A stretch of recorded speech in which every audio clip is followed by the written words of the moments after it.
Did they give them out to everybody in the audience? I don't think so. Yeah, they were supposed to.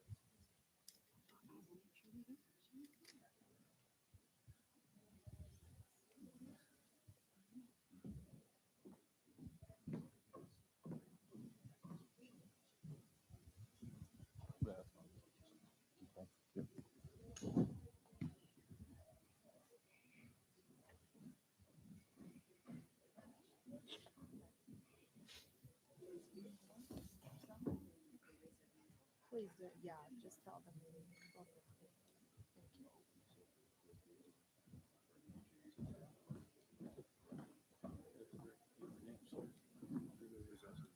Yeah, yeah. I mean, she'll start it, lay down the ground, and she'll turn it over to you.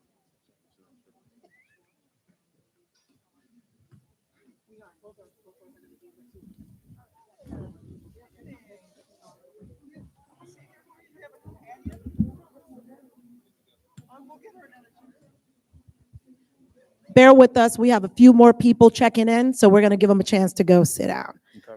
Thank you all who are here waiting.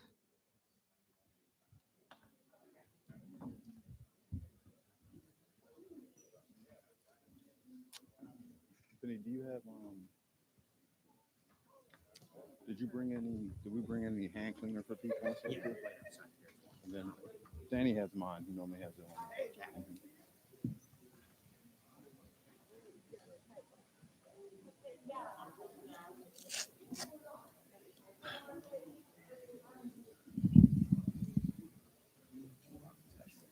That's what. You said this is Robin's?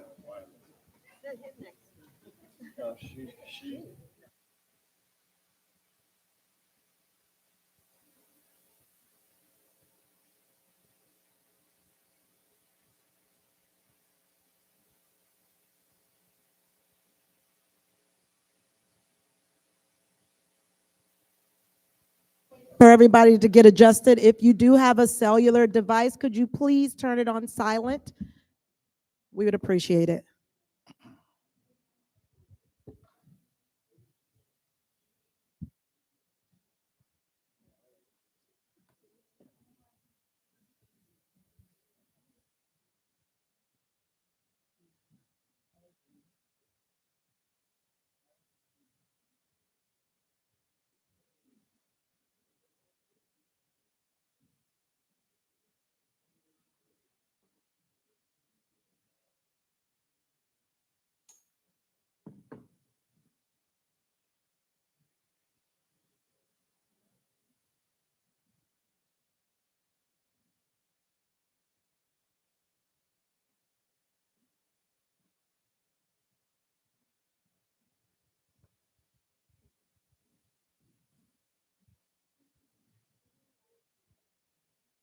If anyone has an index card, you were given one when you first stepped in. This is for you to write your questions. And once you write your question, just hold it up. Someone from our neighborhood support team will come to you and pick the card up and bring it up front. So we make sure we have all the questions. So if you have a card or you need a card, just raise your hand and we'll have somebody bring it around to you with the pencil right behind. Sierra, right behind you. No. Okay. All right, I think we're ready to get started.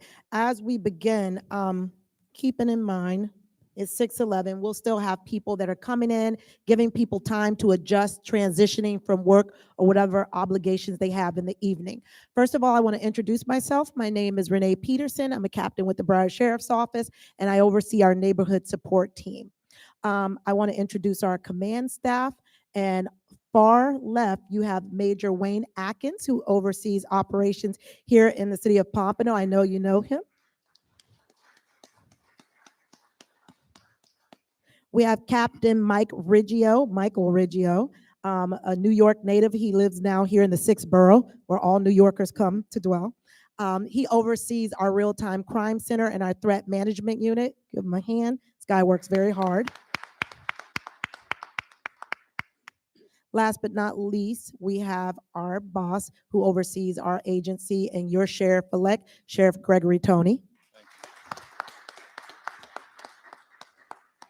And we do have quite a few command staff in the room. I want to make sure we acknowledge them, starting all the way far left. Colonel Ahmed. He's the executive officer to Sheriff Gregory Tony. We have, I'm going to go in order, Captain Stallings, Daryl Stallings, who's your Area 2 captain here in the city of Pompano. Captain Efren Torres, my old partner. He's Area 1 captain here in Pompano Beach. Lieutenant Franks, raise your hand. He's also assigned here to the city of Pompano Beach. Right below, we have Captain Audrey Jones. She oversees our community events unit. And we have Lieutenant Crew. Raise your hand. I'm pretty sure you know him. And that's our command staff that we have here. And I'm missing someone. My boss, thank God I saw you back there, because it would have been really awkward tomorrow. Major Anthony DeMarco, who oversees our Youth and Neighborhood Services program. And we have plenty of other staff in here. I used to remember being a deputy, they called all the brass, but you know who's doing the work, like the nurses and the doctor. So if you're in here, we do have plenty of BSO staff. Please give them a round of applause, because they all work so hard. I want to take a moment to acknowledge our elected officials who made time to come out and join us here for the town hall. Could you please stand and be recognized? Some of you are already standing.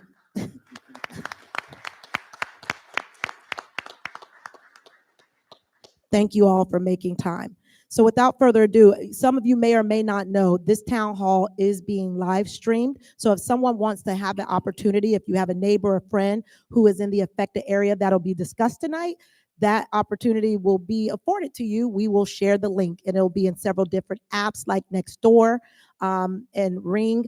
And that's a great tool that we've discovered, sharing stuff with the community. And also it'll be posted on our website so people can view it. So also our community affairs department, we have our deputy chief of staff, Sarah Oren, and her team. Thank you guys, because they're making this happen with the videography and everything. So thank you.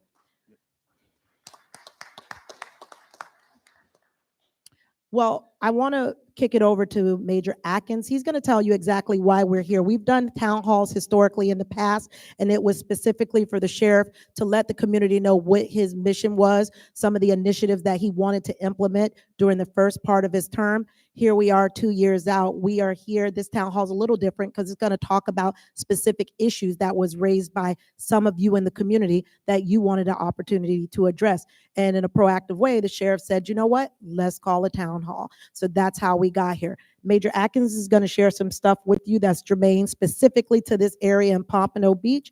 And from there, if you have questions, we're going to allow the sheriff to speak. And once the sheriff is done, we will be open for a Q&A.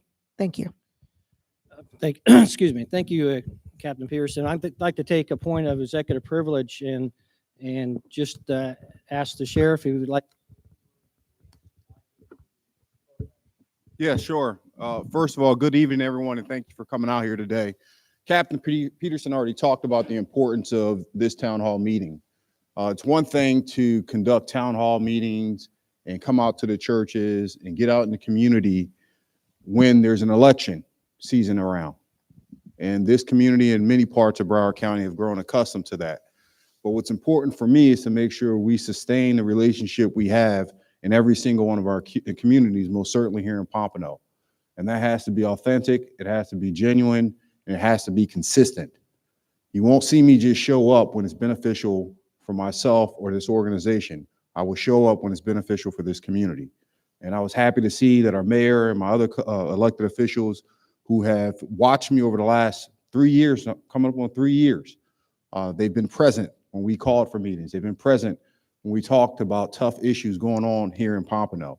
They've listened to us when we made recommendations about embedding technology that would enhance the public safety and security of this community. And part of that is what we're going to be talking about today with ShotSpotter. Now, for those of you online, we thank you also for joining. I hope as we start to educate this community about what we're doing and how we need your participation, that for those who are in this room today and for those who are watching, you take this back and echo it amongst this community. The Broward Sheriff's Office is not going to be successful operating independent and doing things that we see fit to do for this community without having the dialogue and being able to respond to what you want. I've watched community policing take place all across this country. I'm an academic about my profession, and too often when it comes to community policing, the concepts and theories that are put in play are shoved into communities with little inclusion. And so we've changed that paradigm. This will not be the last town hall, but I hope, again, for those of you who are in attendance and for those of you who are online, that you take us up on the challenge and start working with us, because we're not going to be successful by ourselves. And I will show up anytime there's a town hall necessity for Pompano or any of my cities. You will see me come here. I'm not going to send somebody to represent me. I'm a duly elected official. That means I work for you. You all put me in here.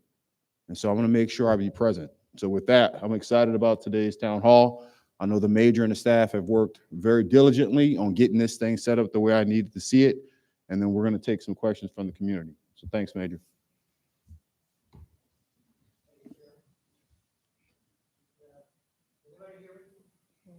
Like the microphones, there we go. There it is. Good evening. As mentioned, my name is Major Wayne Atkins. Sometimes I wish I was back as being a sergeant, but I can make that happen for you. excuse me, is this microphone on, Sheriff? It's getting hot in here all of a sudden. Anyway, good evening. I'm Major Wayne Atkins with the Broward Sheriff's Office, Pompano Beach District, and I welcome you to the first of, I hope, many town hall meetings. Just a quick backstory as to how we got to where we're at tonight. There was a Zoom meeting that was conducted with the sheriff, and I was on the Zoom meeting. I was invited to shoot the Zoom meeting, and it was put on by requested by Pastors McLeod. Why am I drawing a blank? Howard and Pastor Rich.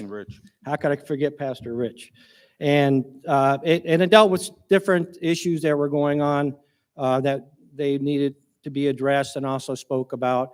And in that Zoom meeting was a presentation that I did, and it's something similar that you'll see tonight, where of this new program called ShotSpotter, and we're going to talk a little bit more about that in a few minutes, and actually have the resident expert here, Captain Riggio, to explain to you what ShotSpotter is and what it's all about. But there was some information now that the data collects from ShotSpotter that was very concerning, and I must say the sheriff picked up on it immediately, and that became the primary dialogue on the Zoom meeting. And I think we all came to the conclusion that this was something that really needed to be brought out to a bigger base and bigger group. So the next thing that had occurred was a meeting with a large meeting with the Pompano clergy at Pastor Mulhorn's church several weeks later, where we spoke about it again. And again, some issues that were coming about that we saw from the data. That's one thing that I really enjoy with the ShotSpotter program, is the data that it gleans from. And so we were able to have a meeting with the clergy, and out of that meeting again came that we need to do a town hall. That was the sheriff brought that up and mandated it and said make it happen. And so here we are tonight. So again, one of the things that we're going to talk about tonight is the ShotSpotter program.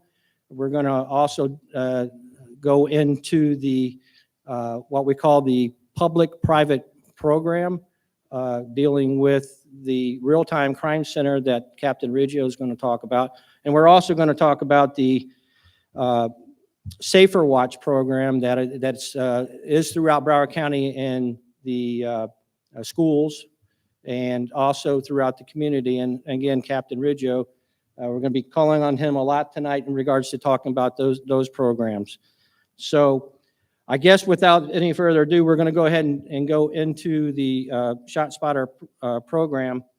And I'd like for Captain Riggio to please go ahead and we'll explain what the actual ShotSpotter program is about.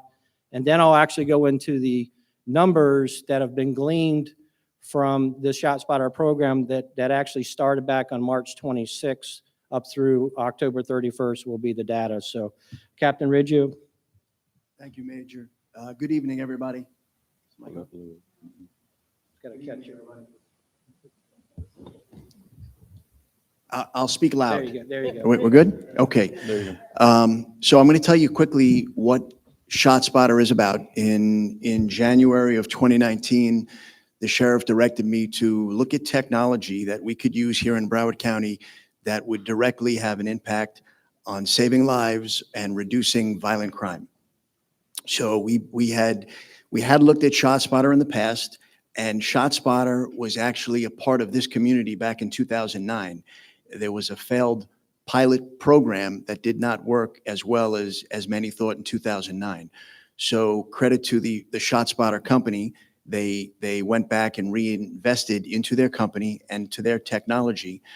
Around 2013, 2014, a number of agencies around this country began using ShotSpotter successfully. To date, there's about 100 law enforcement agencies around the country using ShotSpotter. So what is ShotSpotter? ShotSpotter is an outdoor acoustic gunshot detection system. It's important to know that. It is outdoor only, and it works on acoustic sensors. There are a large number of acoustic sensors that are placed throughout the community, and when gunfire happens, those sensors use special algorithms to triangulate the location of the shooter. When someone fires a weapon, the ShotSpotter technology picks it up, and when the sensors run their algorithm and determine that it is a firearm that was discharged, that information goes back to a 24-hour center that is manned by ShotSpotter employees who have additional acoustic equipment to listen and verify that it is a gunshot. Once that happens, an alert is triggered. It's usually anywhere from 30 to 45 seconds after the gunfire. So that's very important because the speed of which we receive the notification is important to saving lives and catching the bad guys. So within 30 to 45 seconds, we receive an alert. That alert is simultaneously received by the deputies on patrol as well as dispatch. The deputies on patrol have the technology loaded onto their laptops and their computer and their phones. They receive a map which shows them the exact location of the gunfire. They're also able to hear an acoustic audio clip of what it sounds like, the actual gunfire. It's able to tell them if there were multiple weapons used, if the shooter is on the move, if there is a high-capacity magazine, and whatnot. And I will tell you that the agency itself went live with ShotSpotter in November of last year in District 5, unincorporated Broward County, and as the major said, in March of this year, we were up and running here in Pompano. And I'll tell you that in 7 months, under the major's direction, ShotSpotter has been extremely successful here for you in Pompano, to the fact where you have arrested some really bad people and taken them off the street, and you can be certain that those people would have committed an additional 3 or 4 crimes apiece, possibly other shootings, robberies here in this community.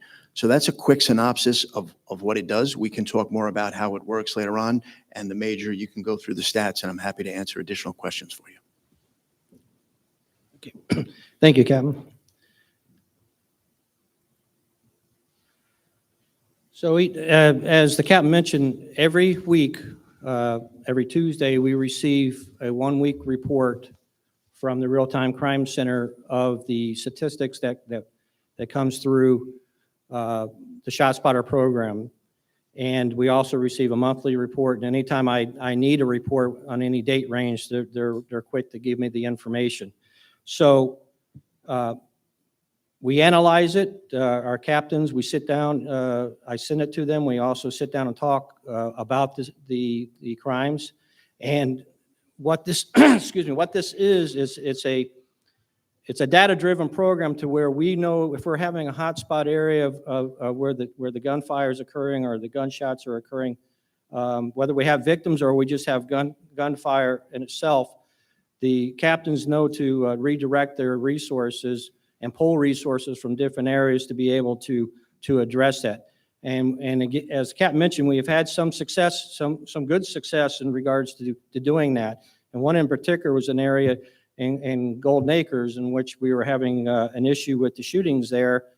took the data, looked at it, put the resources and the time and the days and times of when they were occurring. And the very next night, we were able to stop a vehicle coming out of that immediate area loaded with an AR-15 and a AK-47. So that's just one of the aspects of this program. One of the things that the report gives us is the total number of alerts, and that could be multiple at the same time when the alerts go off in that area where the sensors are at. It tells us what the alerts are, where the alerts are, but the report also drills down to the total number of incidents. So we could have 4 alerts before one incident. That's why when you take a look at the first one right there, the 317 total alerts, but we had 276 actual incidents involving some type of gunfire that were proven or confirmed that they were gunfire. Now, we can't really go into the areas of where these sensors are, but I can give you a general area, and it's pretty much there's 16 of our 27 patrol zones have these sensors, and they go from in the northwest, the southwest, and parts of the northeast. And this was done based on the, again, data driven of a 2-year period of our gunshots and where we had reports of gunfire that did not have victims, but also shots fired where we had victims. And when I talk about victims, I talk about not only victims that have been actually shot or shot at, but we're talking property damage too, if a vehicle was shot up or outside of an apartment. So before we ever came up with the geographical areas of where these sensors should be, it was, again, data driven based on the historical data that we were able to glean from our report writing system and also our dispatch system.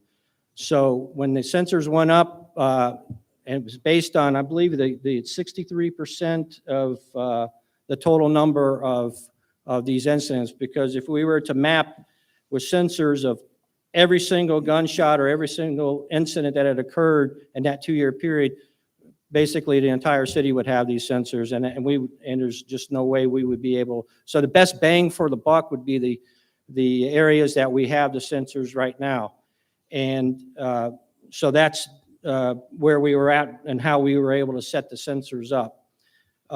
There have been a couple times, and the contract and the program allows us to be able to move some sensors here and there, or tweaks. And a matter of fact, we're actually going to be adding some more sensors based on, again, the data that we gleaned from the reports right here.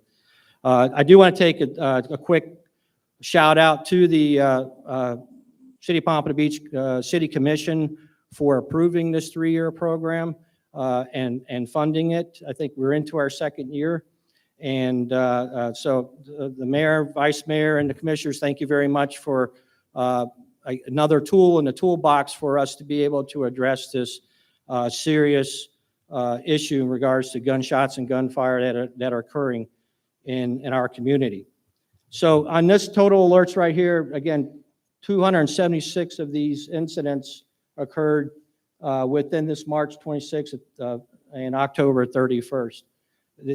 The next part I wanted to show you is the number of 911 calls, and this is what, again, as I mentioned before, when we had the Zoom meeting with the pastors and then we had the meeting with the clergy that Sheriff Tony brought out. That's kind of why we're here tonight, is very, very concerning on the issue that out of all of these gunshot incidents that have occurred, we track on these reports, we track the number of 911 calls that were received, in addition to the deputies responding from the alert on their cell phones and on their laptops. And unfortunately, the amount of the incidents for 911 calls, as you can see right there, is 7%. So if you take 100 gunshots and only 7 people are calling 911, that's a major concern, and it should be a concern for everyone. And that's probably one of the things that we want to talk about some more tonight. I know that the sheriff was very concerned about and very passionate about it in those two meetings. So again, we'll talk more about that down the road here. The next item to talk about is the number of incidents involving victims. When I talk about victims, I'm talking about either gunshot victims or victims who had property damaged by the shootings, where they're drive-by shootings or they occurred and people fled the area. So the next item would be yellow. Based on the response of the deputies, we've taken 14. We've had 14 arrests involving folks who actually had the firearms as we pulled up to the scene. That we were getting there quick enough based on the alerts and having deputies in these hotspot areas already that we were able to make 14 arrests. The other arrests where you see the 9 right there dealt with other follow-up investigations by the detectives to be able to make an arrest, maybe not necessarily on the shootings themselves, but also they may have a warrant for them or they may be involved in something else that we were able to make the arrest on. Down at the bottom, as you can, hopefully you can see this from where you're at. Door knocks and citizen interactions. There's a mandate by the sheriff's policy that he mandated that on every ShotSpotter call that we go to, that the deputies go to, that there's a myriad of things that they have to do. They have to physically get out of their car. They have to go into what we call the halo of the area where the sensor says the gunshots have occurred, and they have to physically look for evidence there. And that could be a multitude of things. But they also are mandated by the sheriff's policy to get out and actually physically knock on doors and talk to people, documented in the reports, and they documented, the supervisors documented to the command staff on what we call a staff event immediately after. And that staff event is also forwarded down to the downtown real-time crime center so they can also track it. So the number of the 276 incidents, we made 682 door knocks and had 635 interactions with the community.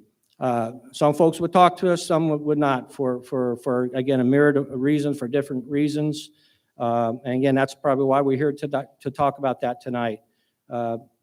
As we move forward a little bit through the program, well, we're going to talk a little bit about how you can report, or what Crime Stoppers, SaferWatch, texting on 911, as opposed if you don't want to call 911. You can actually text to our dispatch center. So there's different things that can be done. So next slide. The last thing I want to bring about, again, the number of firearms that were recovered were 11.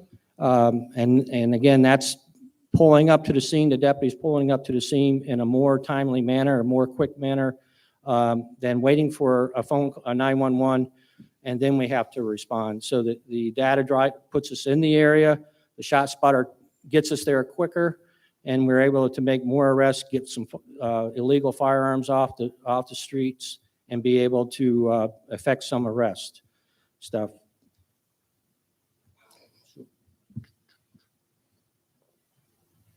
Just a quick slide on this here. Again, talks about the number of incidents.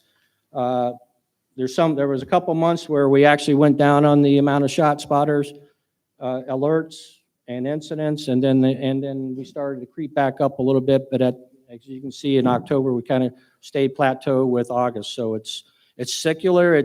Sometimes there's just no rhyme and reason to it. And but again, it's been drilled in our heads in the Pompano Command to make sure that we take this data and we're able to put our resources where we need them.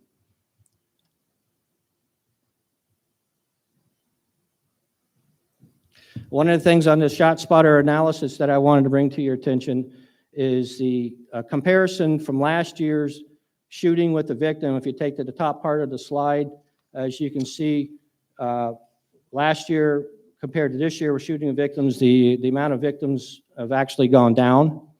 And if you look at the comparison of shots fired with no victims, the amount of victims, reported victims with gunshots, where there's a shot fired and we have no victims, they've actually gone down. So we see somewhat of a trend, but again, data-driven, that's where we bring in the extra resources.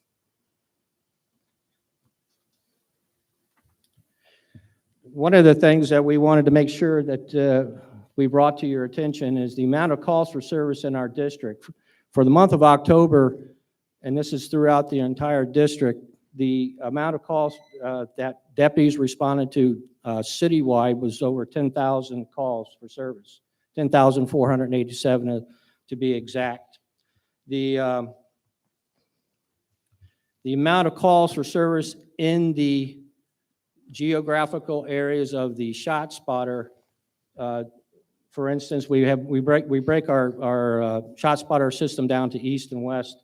In the east area, which is east of I-95, we had over 2,726 calls for service in that geographical area. We have in the west of I-95, 1,435. So it equates to, in the geographical area of where we're having the ShotSpotter sensors and when we are responding with our resources, over 43% of all calls for service in the city of Pompano occur in that area. So again, we tried to bring as much, address the most serious of serious calls, as far as I'm concerned, as far as command's concerned, is the violent crimes and the violent gun incidents that are occurring. So that's where we address our resources. Captain Peterson, at this point, I'm going to go ahead to turn it over to Captain Riggio to talk about the public-private partnership program that I think that as residents and some of you that are business folks will be very interested in it.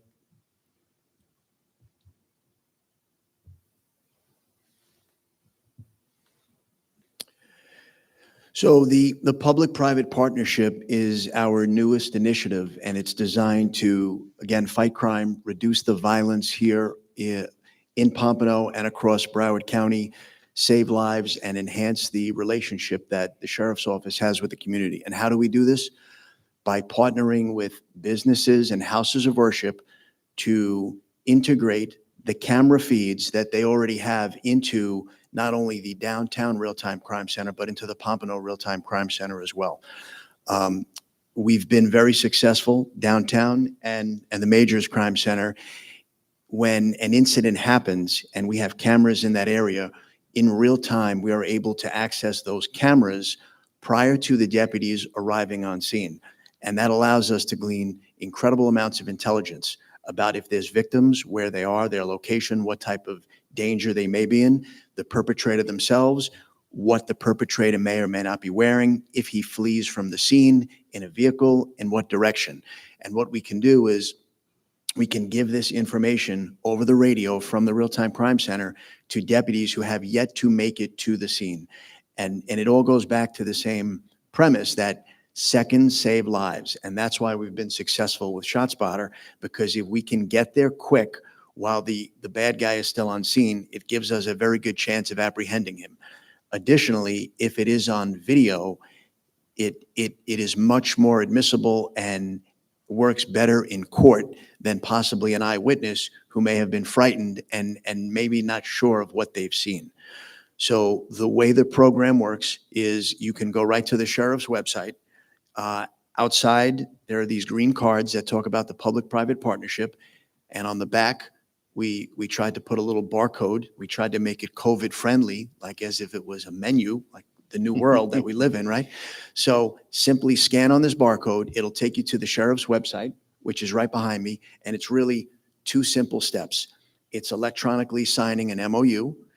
And in that MOU, it clearly details why we would be able to look at those cameras. And what I'd like to talk to you about is currently we have about 17,000 cameras feeding into the Real-Time Crime Center, most of which are from the Broward schools. Obviously, the sheriff has done a tremendous amount since the Parkland incident, and we are on those schools every day ensuring the safety of the students and the staff. So this is an extension of that, where we're trying to look at areas where people may have businesses, houses of worship, and they feel there is crime in their community, in front of their business, and they're concerned about their business and their house of worship. In the MOU, it clearly states the 6 reasons we can look at your cameras. And I will tell you this, there are 17,000 cameras in our Real-Time Crime Center now. We are not looking at cameras. We only go to those cameras if there is a reason to. And most of the time, it's because there is a 911 call, or there is a deputy on scene somewhere at a school or a location. He comes over the radio and says, this is what's going on, I need help. And we look at our map, and if we have cameras there, we open those cameras up. So again, you electronically sign the MOU. Once you do that, it automatically comes to me. I countersign, it comes back to you. We have an official agreement, and then you click on to one of the vendors. There are 9 vendors, installers, that we have done background checks on, and they are approved by the sheriff and our agency so that you can call them up. And this really works best if you have pre-existing cameras. And then we integrate those cameras into the crime center.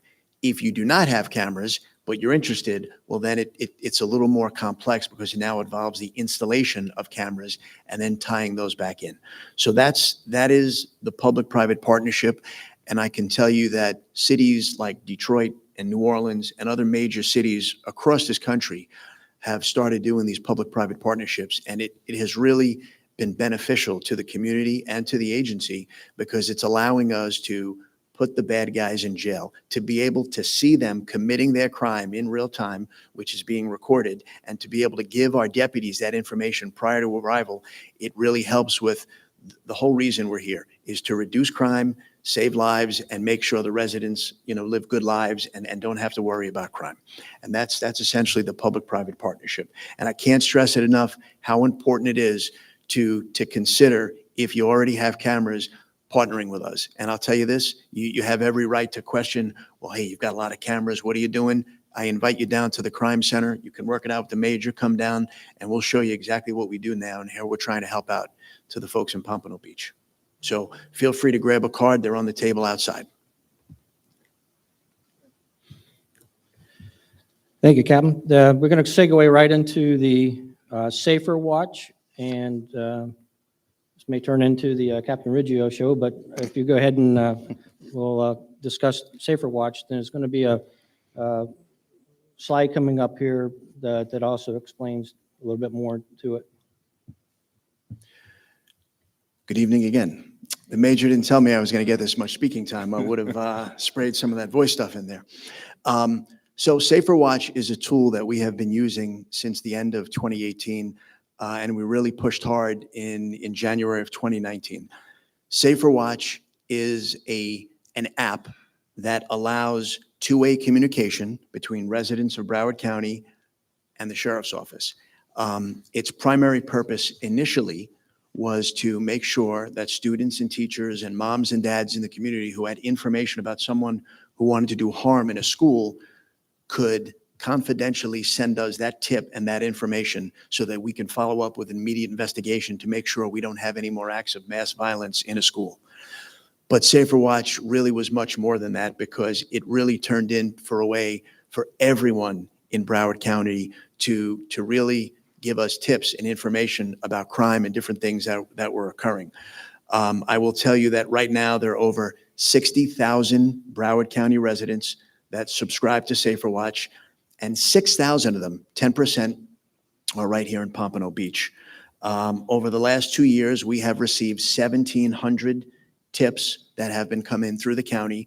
255 of them, or 15%, have been reported right here from residents in Pompano Beach.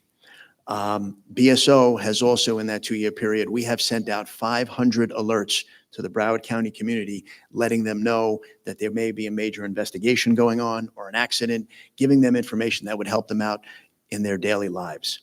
Currently, there are over 1,300 locations that are mapped. And what does that mean? So SaferWatch maps location so that when you walk into an area, it can tell where you are. It has mapped the schools. It has mapped many of the houses of worship, the Fort Lauderdale Airport, the courthouse, some of the beaches, and the public parks, so that if you see something and you hit this button to alert us, it will let us know that you're alerting us from one of the parks or that you're inside the school. Because if you're telling us there is a problem going on here in the park, I'm watching someone be assaulted, or someone was just robbed, and I see this, it lets us know immediately that you are in that zone of interest. So SaferWatch has zoned 1,300 locations, 92 of which are here in Pompano Beach. And this, again, is another tool that lets people communicate with us in a different manner than the traditional way, which has always been 911 and picking up the phone. SaferWatch allows you to take pictures, allows you to take video, and send that into us. And I can tell you that we've had some really good success stories very early on. There was a gentleman in a white van near a school who seemed to be lingering around looking at some students.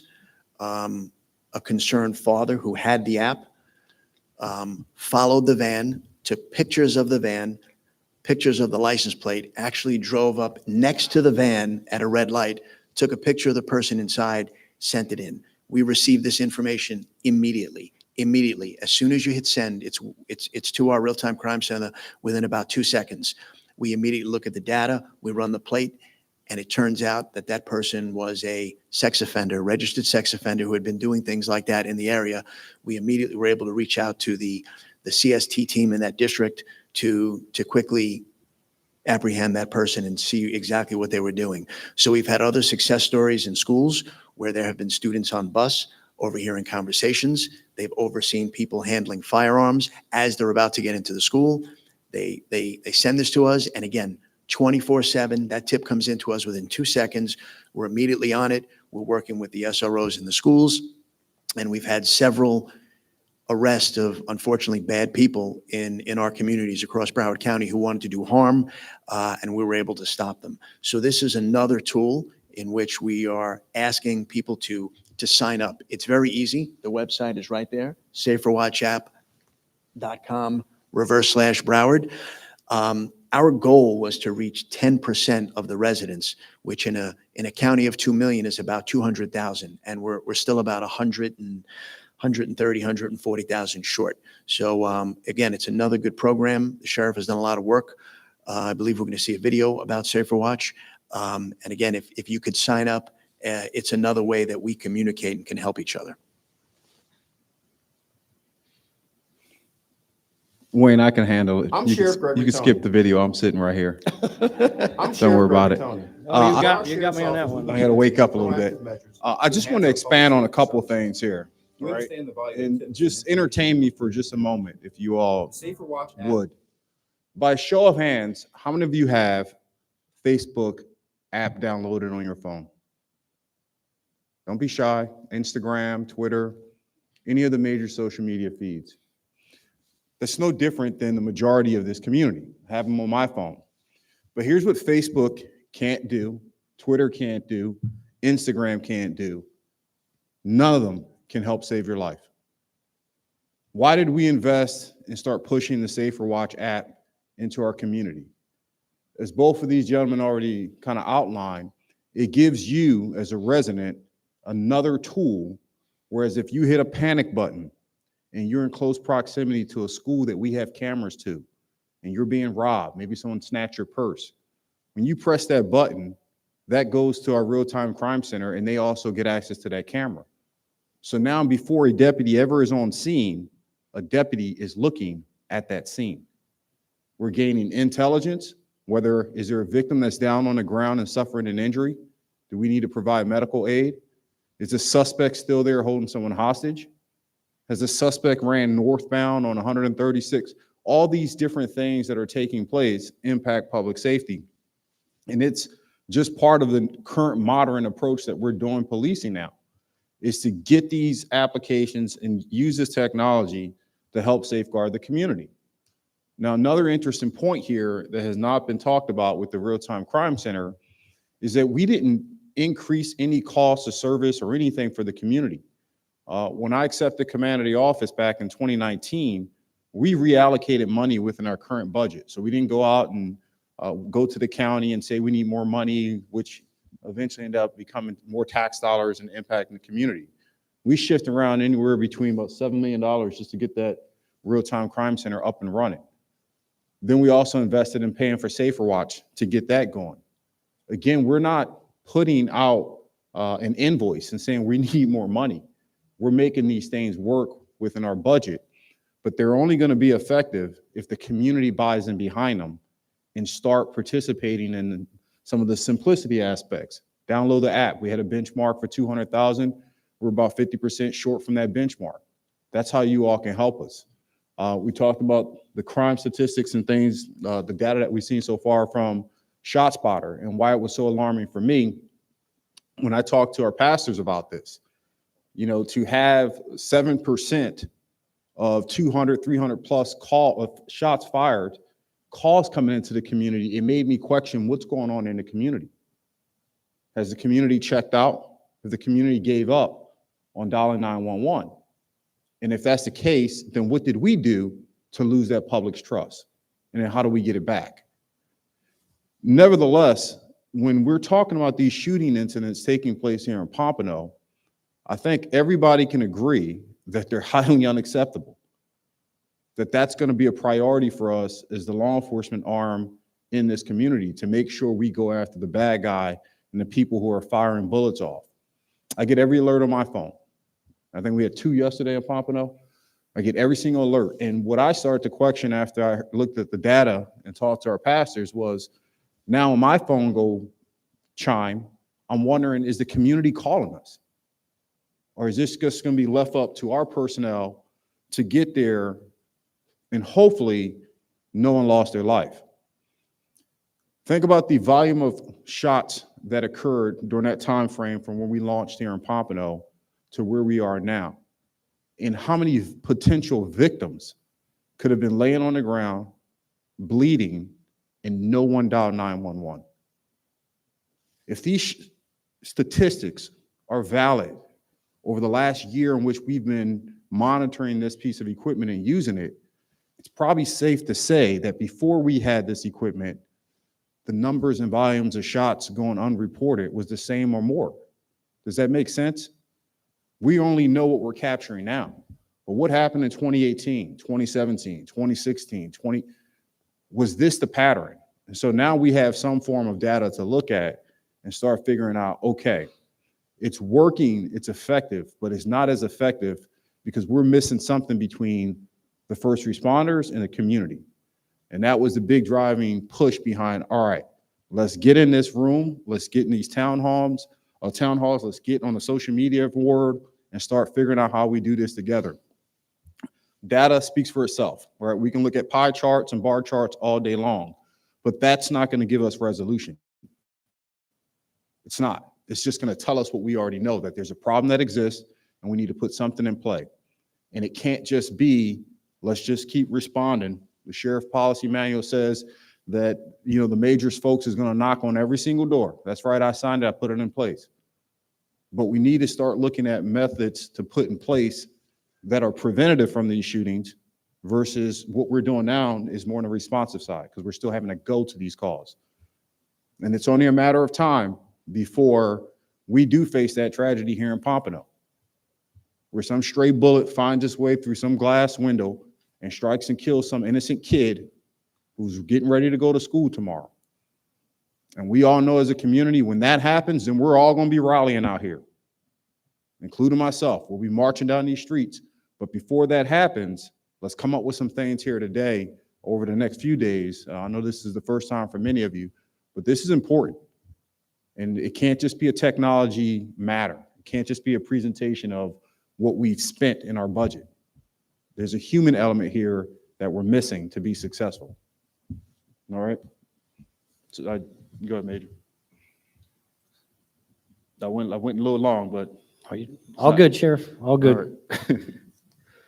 All right. Again, the last part we talked about is the Crime Stoppers, particularly when we do have an incident of where we have victims, whether they have been injured or property damage.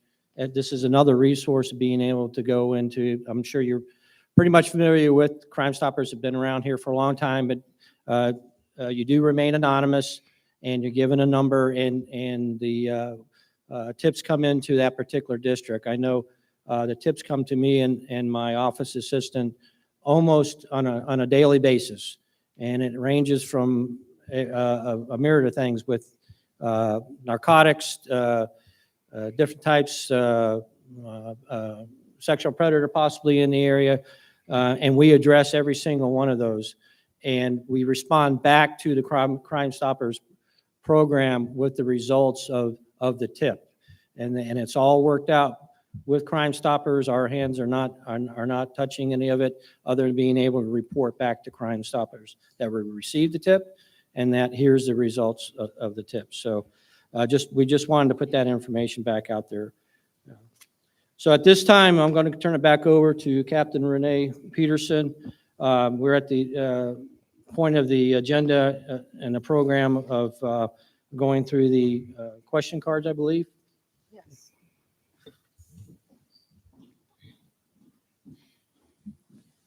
Thank you, Sierra. For anyone who came in late, we have index cards. I see Mohammed giving some out. We have pencils. If you have a question, please pass it up. We want to make sure we get to everybody's question. The first question is for the sheriff. After meeting with DOJ, it was made known that BSO is in receipt of the Project Safe Neighborhoods grant. Other than adding additional officers and equipment, can some of those funds be redirected to programs that prevent crime? Is Sheriff Tony open to exploring this as a viable option? Yeah, we have to look at the stipulations behind the grant. So the Department of Justice, for those who are not familiar with it, put forth a multitude of different community-based grants that are either driven towards crime prevention, community policing, a whole myriad of different things. So if the grant is qualifying where we can use some of that funding towards this, it was more community preventative matters, then why not? We're not going to be in opposition of using free money to help introduce things that the community wants. But again, we'd have to look at what DOJ stipulations are. The reason why I bring that up is we had several federal grants that were out there earlier in other parts that we've used in other cities, and kind of the same premise. People in the community want to do X amount of projects, but it's not qualifying. So we can't just say yes until we get the green light.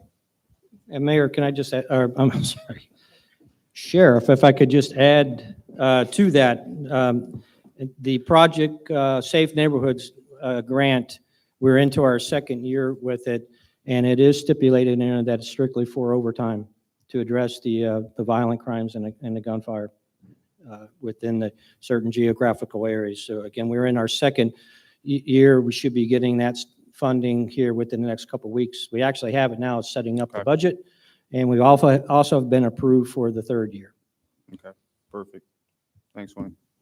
Thank you. And just to add about DOJ, there's a lot of grants that are out nationwide with DOJ. Sergeant Pritchard, is he anywhere in the vicinity?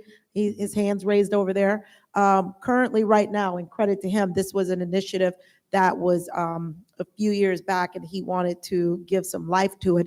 It is about racial equity. So he wrote up something, we met, we talked about it, we collaborated, and this was brought in mind because of the LGBTQ committee that BSO has, first ever, and members, I did not recognize members of our social justice task force. If you could raise your hand and be acknowledged, because they show up whenever we call upon them. So this grant that was sought after proactively was approved. And this is money that can go out in the community through our unit, through this agency, to help push with issues regarding racial equity, showing up, giving, it pays for overtime. These things cost money. So a lot of it that doesn't fall under the purview of public safety, that money has to come from somewhere. So you have sergeants who are being proactive, other command staff who are being proactive, looking to see what other grants can we go after, like the sheriff says, so he doesn't have to go to the county and ask for more money. How can we do this proactively? So those are some of the things you might not see on social media, but they're happening behind the scenes, and these resources are making its way to the community. So I just wanted to plug that, because that is happening for next year. The next question, I am so proud that I learned cursive and learned how to read it. This one's a little bit challenging, but it talks about diversity. It says, is it me to see diversity in BSO, but what are you planning in regards to females? Who asked this question? So I want to make sure I got it correct. Where?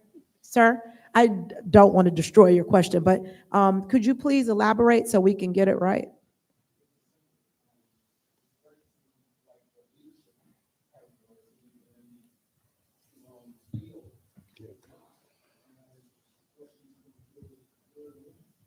Females. Okay, that's a great question. So I thought that's what it was. I'll take it. You got it? Yeah, sir? sure. So, sir, thank you for your question. And I didn't hear your name. What's your name, sir? Mark, sir, thank you for your question. So one of the core things I witnessed coming into this office immediately was a couple things. One, the autonomy and power of the office to select senior ranking administrators and promote them in command posts and positions. That's up to the autonomy of the sheriff. And what I wanted to do coming into this agency was break precedents from what some of my predecessors had did. They would bring in 20, 30 people with them from outside the organization. And I get the security blanket, right? You know your friends, they'll take care of you, scratch your back type of thing. I get that. But that does this disservice to the agency, to the men and women who are of rank in here now, and then for those who have future ambitions to be in those positions. That was an easy fix. We currently have the most diverse command staff in this agency's history, and I'll challenge you to find any law enforcement organization in the entire country that could mirror the type of true diversity when it comes to the amount of minorities, Black and brown people in positions of rank, and then women.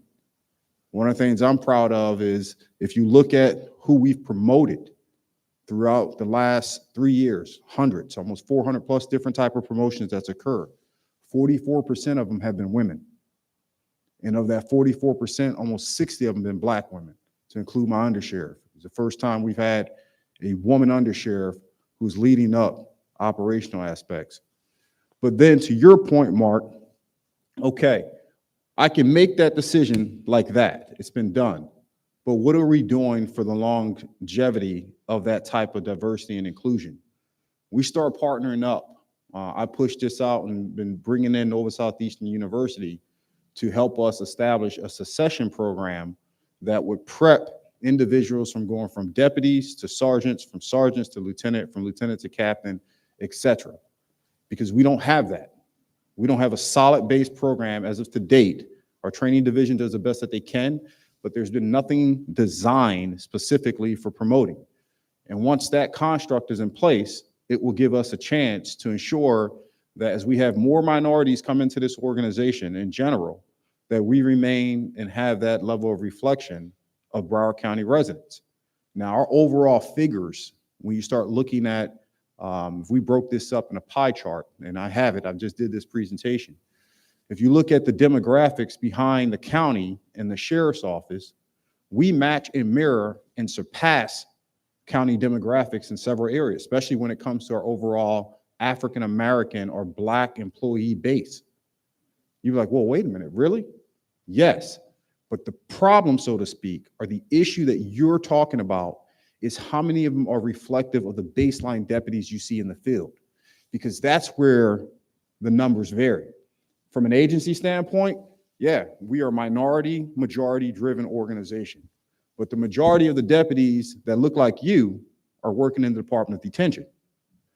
Whereas the numbers for patrol traditionally has been predominantly a white male profession, and we're still getting better at that recruiting. But that type of change takes time, folks. At the snap of a finger, I made sure administration was reflective of this county.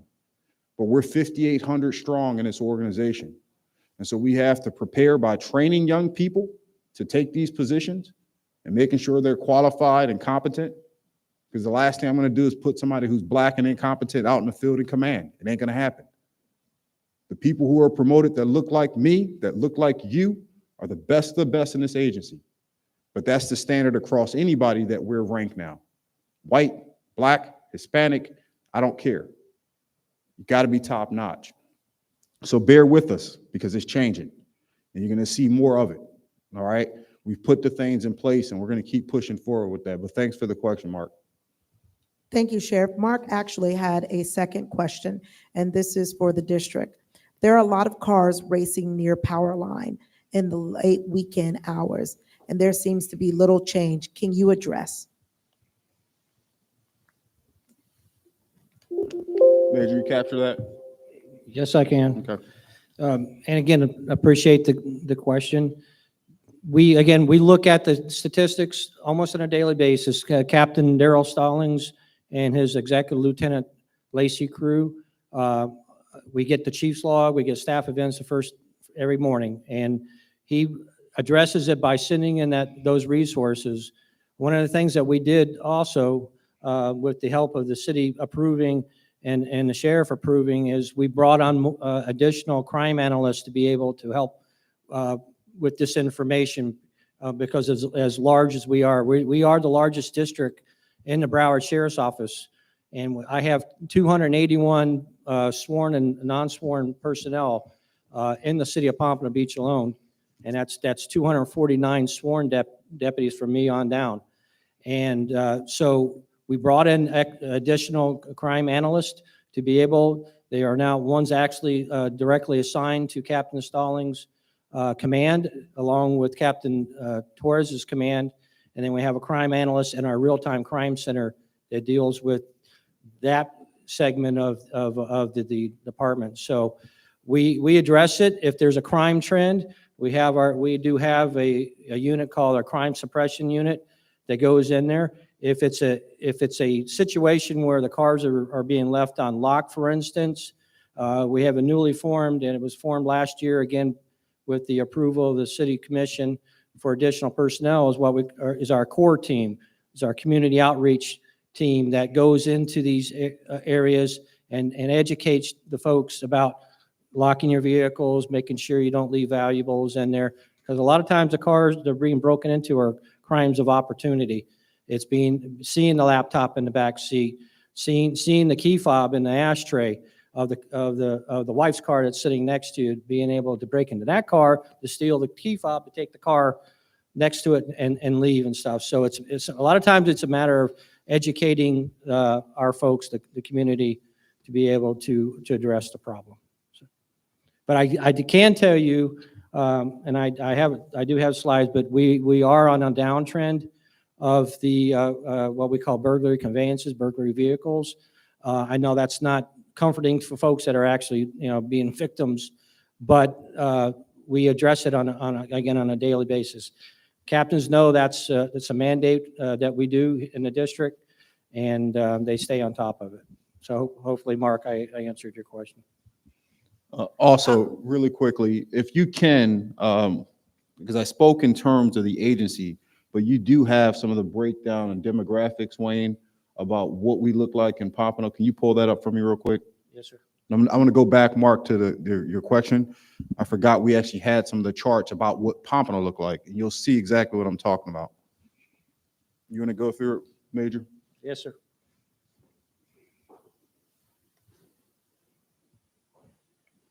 Okay, what you see in front of you is the pie chart, similar to what the sheriff was talking about for agency-wide. This is a breakdown of the personnel in the Pompano district. Currently, we have 243 actual physical sworn personnel. Again, from my position on down, we have 6 vacancies that we're actively filling with the academic classes that are coming up.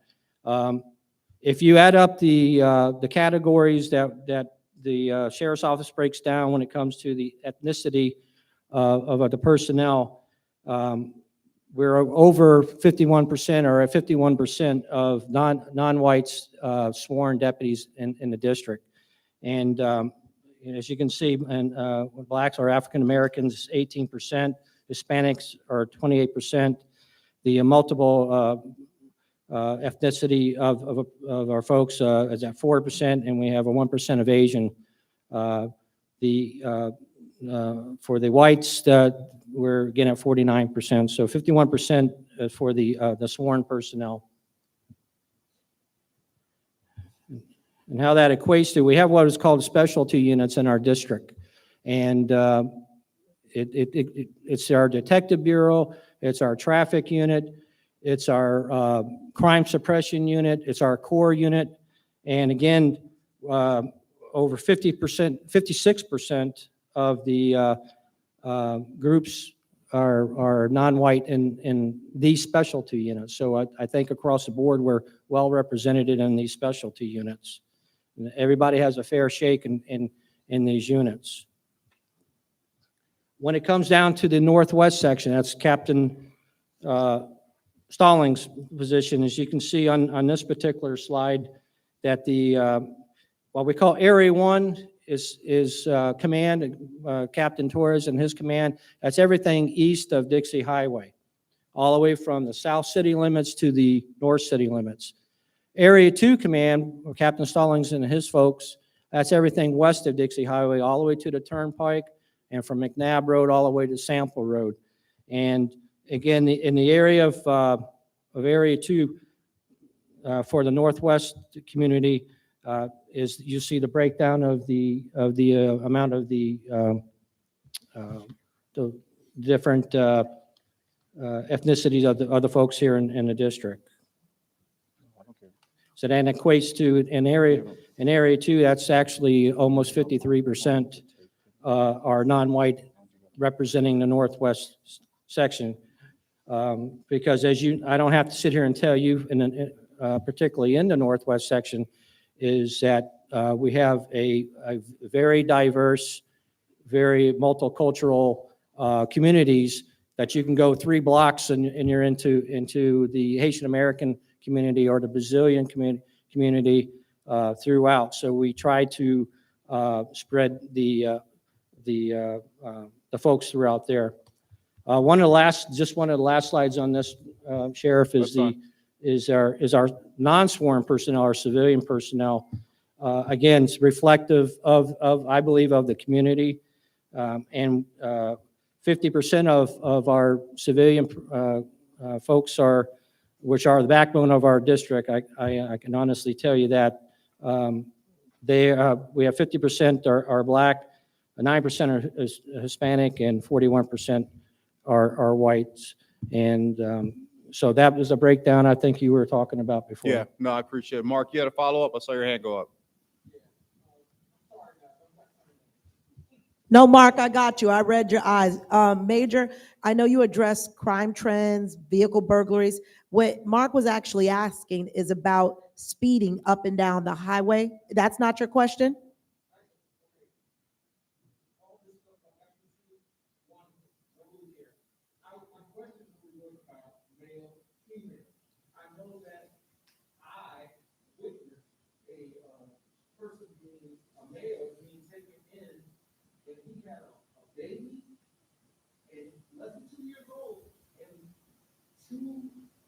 Deputies, it doesn't matter about their ethnicity, but they were worried about the guy they were putting in the car, and the baby was out, wasn't in a car seat, was out on the sidewalk of the car. He didn't have a car seat. She didn't have a car seat, so she walked around because these guys were focused on that.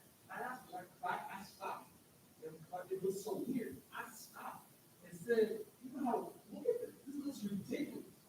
You got to focus on this guy, and this baby is right near the street." I asked him, "Where's the women?" And he said, the deputy said, "We don't have any to call." And that's my first, I wasn't about to break about that. Okay. Second thing is, what I was talking about is just the clarity. I've only been here a year. And what I'm saying is, I know that people, you know how things escalate, right? Mm-hmm.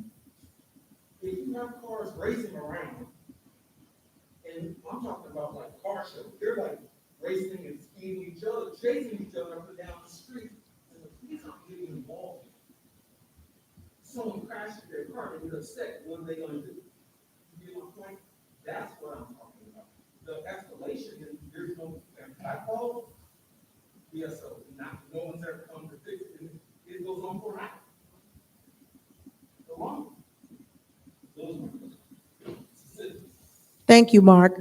I'll give that over to the district. And just before we go on, or the sheriff to address, someone wrote, and that's why I'm putting on my mask. So if you have a question, we afford people the opportunity to write on the cards because not everybody feels comfortable standing up, putting a question out there.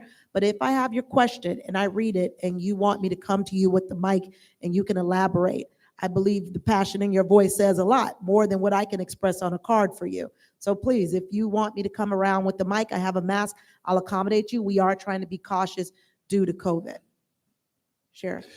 Yeah, thank you for clarifying that. And I did answer a question that you didn't present, but now everyone knows what the demographics look like here. The nature of your first question implies that if women law enforcement officers were on that scene, that they would have used better judgment. That's what you're implying. What I would argue against that is that good judgment should come from a man as well in that set of situations, right? So I don't want to blanket and say that if a woman was there, she would have used better judgment. The issue that's been identified when I hear your point, right, and I'm going to take what you said at face value, your observations, that the judgment wasn't there, lacking. That has nothing to do with gender issues in policing. All right. So what I hear is we need to make sure our people are making good, sound decisions out there and paying attention to these things. And then from the traffic side, I'll let the major answer it more specifically. But I want to make sure you understood what my expectation would be is I don't care if you're a woman or a man, 25 years on, 2 years on, or 2 days. The expectation is the same. You use good, sound judgment, and you do the things that are important for safeguarding the community.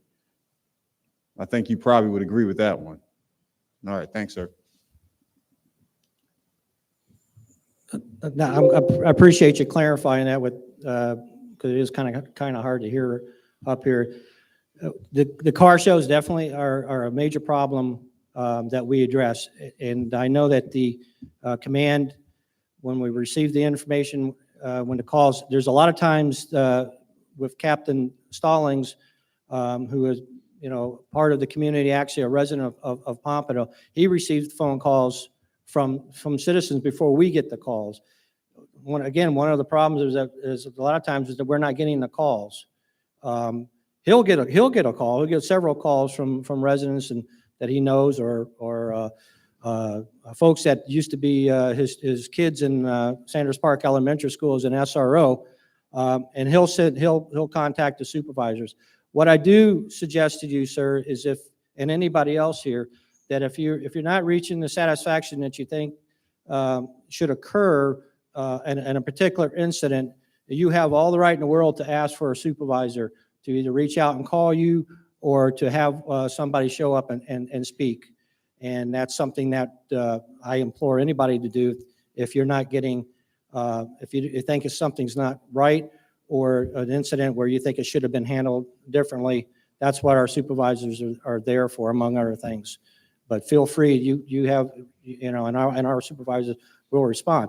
If they don't, just like you say with the instance when nobody shows up on these car shows, we need to know. And I just noticed that Captain Stallings gave you a card and stuff. And again, we're on the internet. If you www.sheriff.org, we have our emails. And some of you folks out here actually have my cell phone, and I know definitely Daryl has his. Everybody has his because he tells me every day. Everybody has his cell phone number. So it's and he's very accessible to the community, just like Captain Torres. One of the things I just want to kind of keep in mind. I'm homegrown Pompano and been here for a long time. I live 2 blocks outside of Pompano, and 3 out of my 4 captains, all 3 of my captains, Captain Stallings, Captain Torres, and Captain Martin Headland, who's my executive officer, are all Pompano residents, as well as other deputies and supervisors that do take up residence in Pompano. I also know the sheriff has instructed his command that that our DLE command, that when folks come out of the academy, we try to place them in areas where they come from. Hopefully, some of them, we have some Pompano deputies that were born and raised and grew up in Pompano.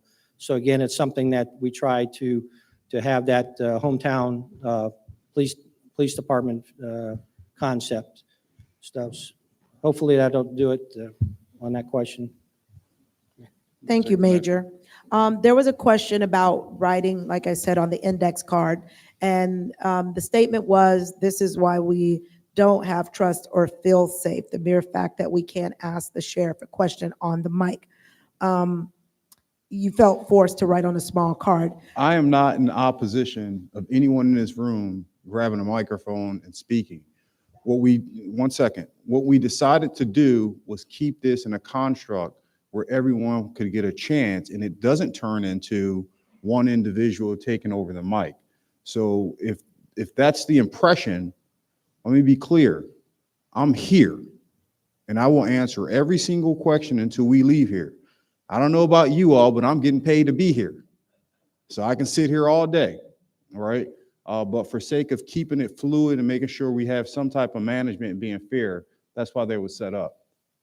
Thank you, Sheriff. Would you like me to come up now? I could come to you.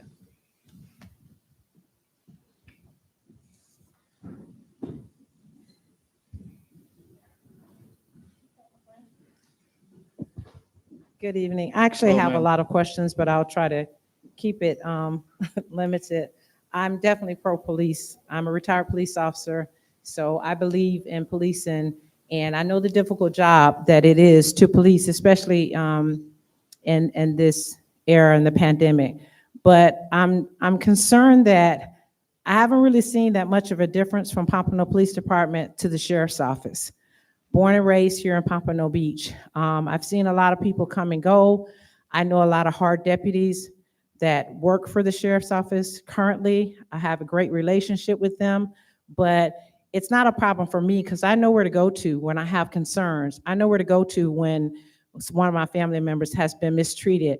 And I feel some of your presentation is a little bit smoke and mirrors because sometime last year, I emailed you, sir, about, I think it was 5th Avenue, 2nd Avenue, I don't know. It was one of the very problem areas that we're having in Pompano.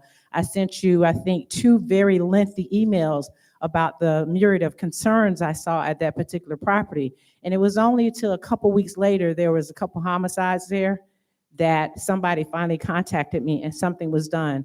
So you can't push it down to your command staff when you didn't even feel I was important enough for someone to reach out to me. So that's one of my concerns. My other concern is, maybe you don't know it, but there's 2 City of Pompanos.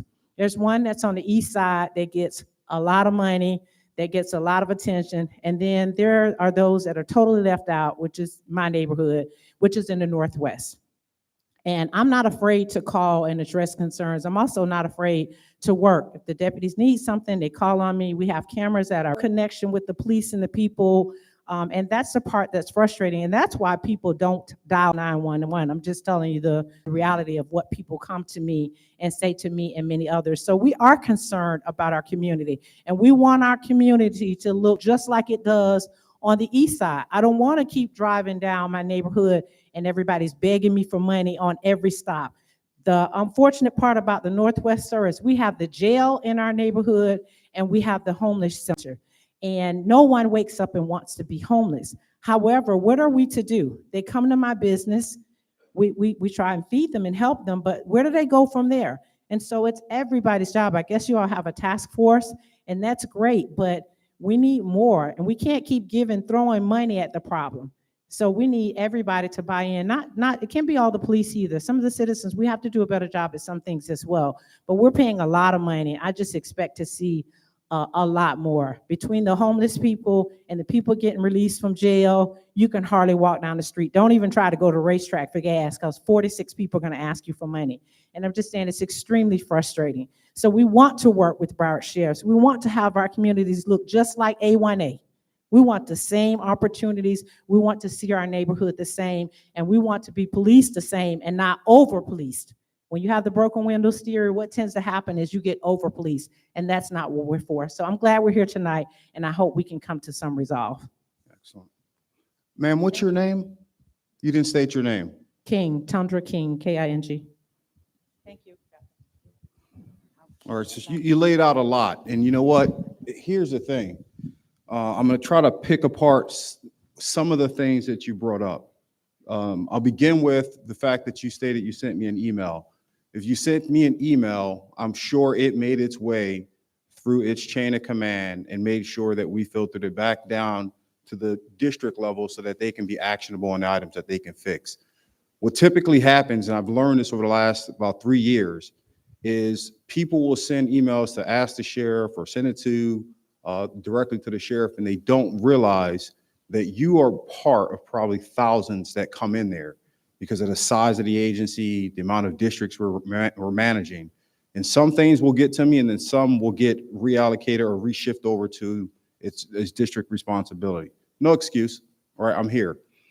One of the things you talked about is you haven't seen a difference in the time that you've been here since it's gone from Pompano City Police Department to now being under the sheriff's office. With the amount of time and tenure you have here, you probably have the greater voice of insight to tell us exactly what we need to start doing to make that difference. I said that when I first came in here, and I'm gonna stand by it again.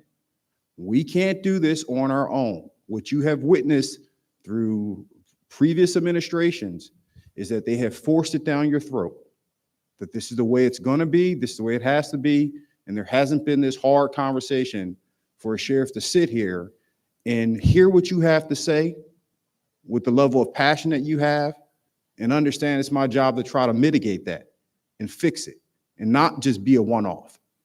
Not just come here today and then forget everything that you said tomorrow, right? I've seen the culture that existed in this organization.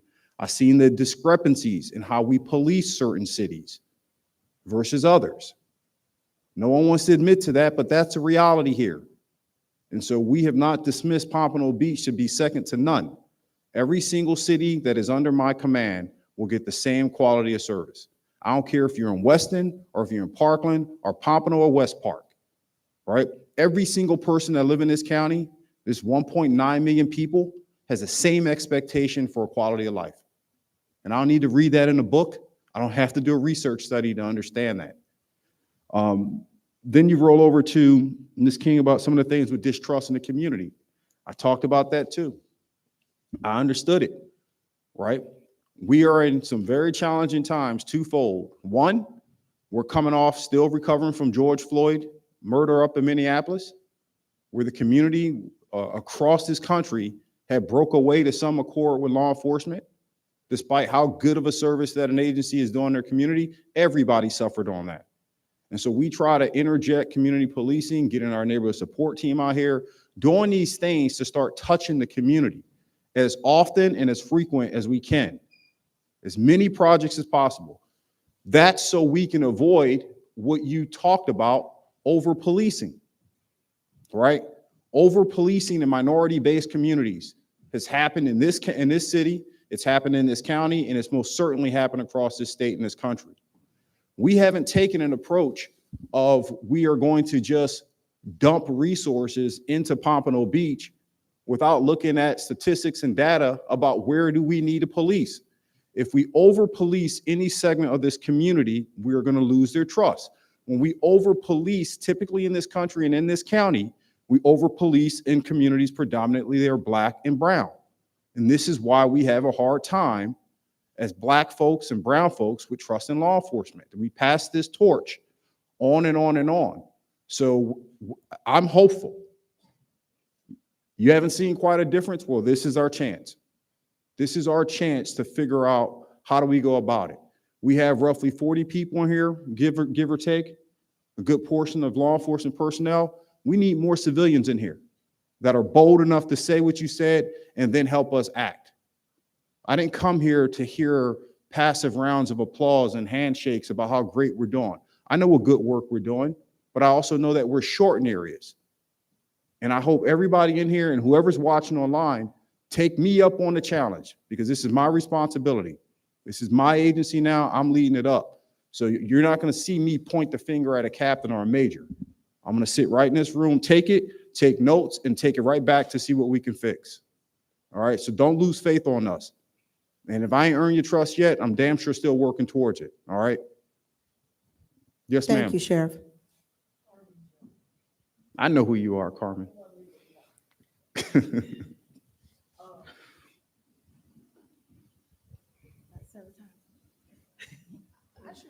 Ms. Jones, where you just came from? No,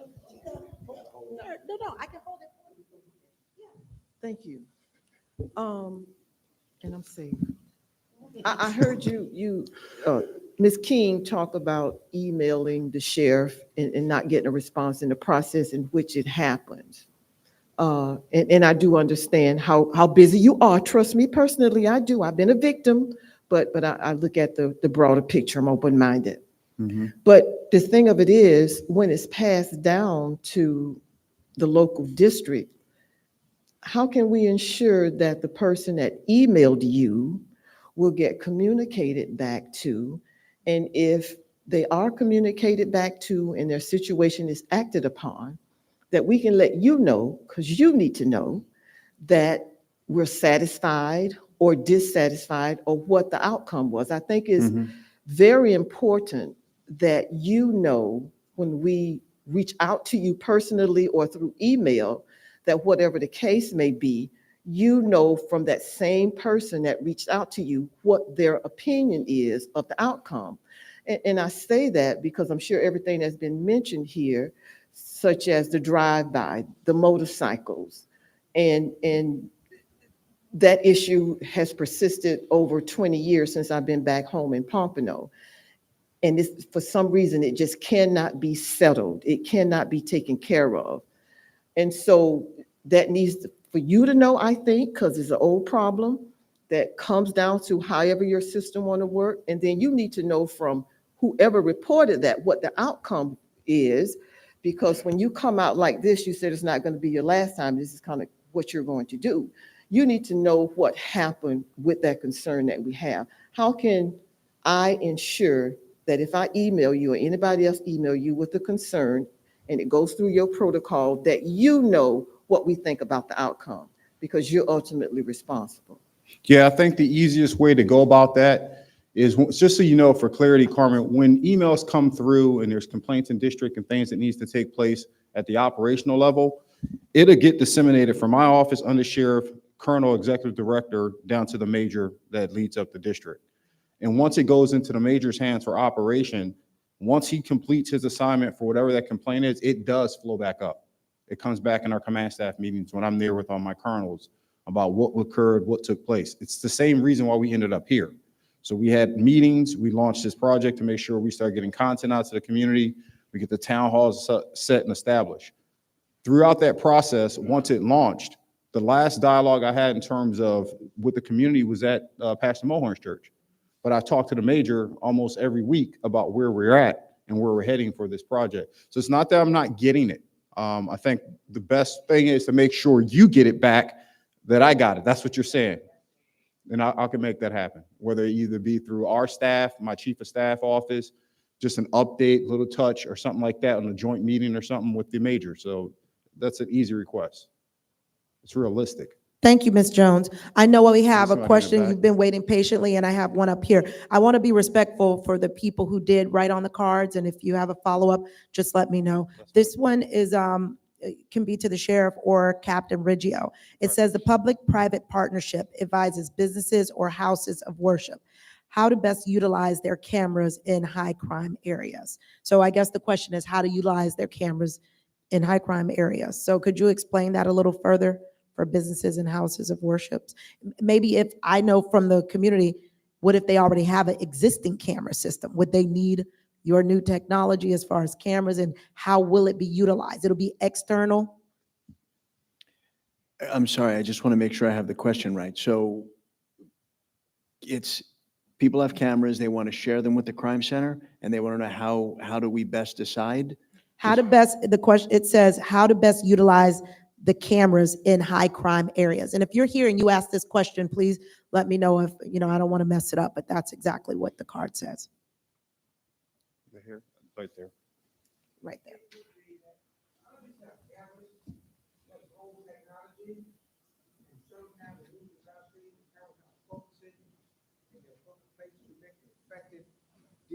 Difference in that particular area. Just how do you advise your customers or your partners as how best utilize the cameras in their places to be more effective? Because at one point I was on Northwest 27th Avenue and 4th Street. There's a store there. I was a deputy parked on the north side of the store, and I was in the south side of the store doing some work with Minister Griff doing the cancer thing. And I'm watching a drug deal take place on the opposite side of the store from where the deputy was parked. And I don't need to be obvious to take my phone and take a picture of it, but I know there's 3 cameras in that particular area. But how do you advise those people in that area how to best utilize their cameras to make your job more effective? Yeah, I can go. Sir, what's your name? Pastor Hartley. So a couple of things. I know the captain's going to chime in, but something that we offer at the sheriff's office, and it's really a free service, is to have our personnel who are certified in a model called SEPTIT. It's crime prevention through environmental design. And what these deputies do and are credentialed to do is to go out to business site locations, schools, et cetera, churches, and evaluate the survey of the land and give you a list of recommendations for what is some of the best things to do to reduce crime patterns. So it would include your cameras. They probably would tell you maybe it'd be better if you situated it on a different area to pick up this angle, et cetera. But we have that service. We have it readily accessible both in Pompano. We have it throughout the agency. The second side, Captain Riggio personnel and his team, when we do go out and engage and help embed the camera systems within our real-time crime center and making sure it's accurate, they're going to do this process to make sure it's most beneficial for what we're trying to accomplish, which is getting eyes on the exterior portions of this site location or interior as fast as we can to have accurate information. So in essence, you have an opportunity to do it twice. You can call us to get our SEPTIT, our crime prevention through environmental design personnel out there, or when you start to push towards the PPP, the private-public partnership, then our team will do it at the real-time crime center. Did I miss anything on that? No, sir, that was correct. Okay. Thank you, Sheriff. The next question is from a concerned resident who lost their son. If you're still here, I just want to make sure I give special attention. It says, Detective Nitch won't answer any of my calls concerning my son's murder. What's being done to assist the families of gun violence in the Black community and seeking justice? Say, you broke up on the first part. It was in reference to a detective assigned to a homicide case, won't answer calls concerning their son's murder. What's being done to assist the families of gun violence in the Black community and seeking justice? I don't know who's in the room or who lost their loved one, but first, my sympathies for you and your lost one. To answer that question, our detective bureau who are working the case related to the homicide should be consistently engaged in communicating with you and giving you updates as they get on with the case. The second side of it is we offer a victims advocate program for all members who end up losing someone through a homicide or some form of violence. That is not something we charge. The detective who is working the case can also assign someone to you as a victim advocate to help you get through this process, so to speak, because we know you're going to have a lot of questions, especially when somebody's gunned down on the streets and brutally murdered. Every day is going to be a question until we get somebody in custody and put them where they belong. And I understand that anguish. So if the detective, I didn't get a name, did it? Detective Kevin Nitch, it says. All right. All right, so my XO's here, he knows who he is. We'll make sure that he reaches out to whoever you are, and I understand not wanting to potentially be identified here, but we'll make sure, I will handle that one out of my office, all right?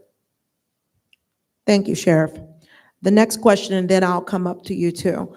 Some teachers are licensed to carry concealed weapons, but are not allowed to have their firearms at school. Do you think it is a good idea to allow teachers to have their firearms in school, in class, if it is in a secure, locked location? Why or why not, Sheriff? Well, over a year ago, this issue came up when the governor was pushing for the legislative side in the Senate, and I did an editorial about this. One, I am in total opposition of it, and here's why. I'm going to summarize this really quick without taking this into an active shooter training course, okay? When we get to a point in society where a math teacher is preparing his or her coffee, prepping for breakfast, they grab their lesson plan for the day, and they're about to head out the doors to go teach. And as before they get to the door, they stop and say, oh, let me go grab my 357.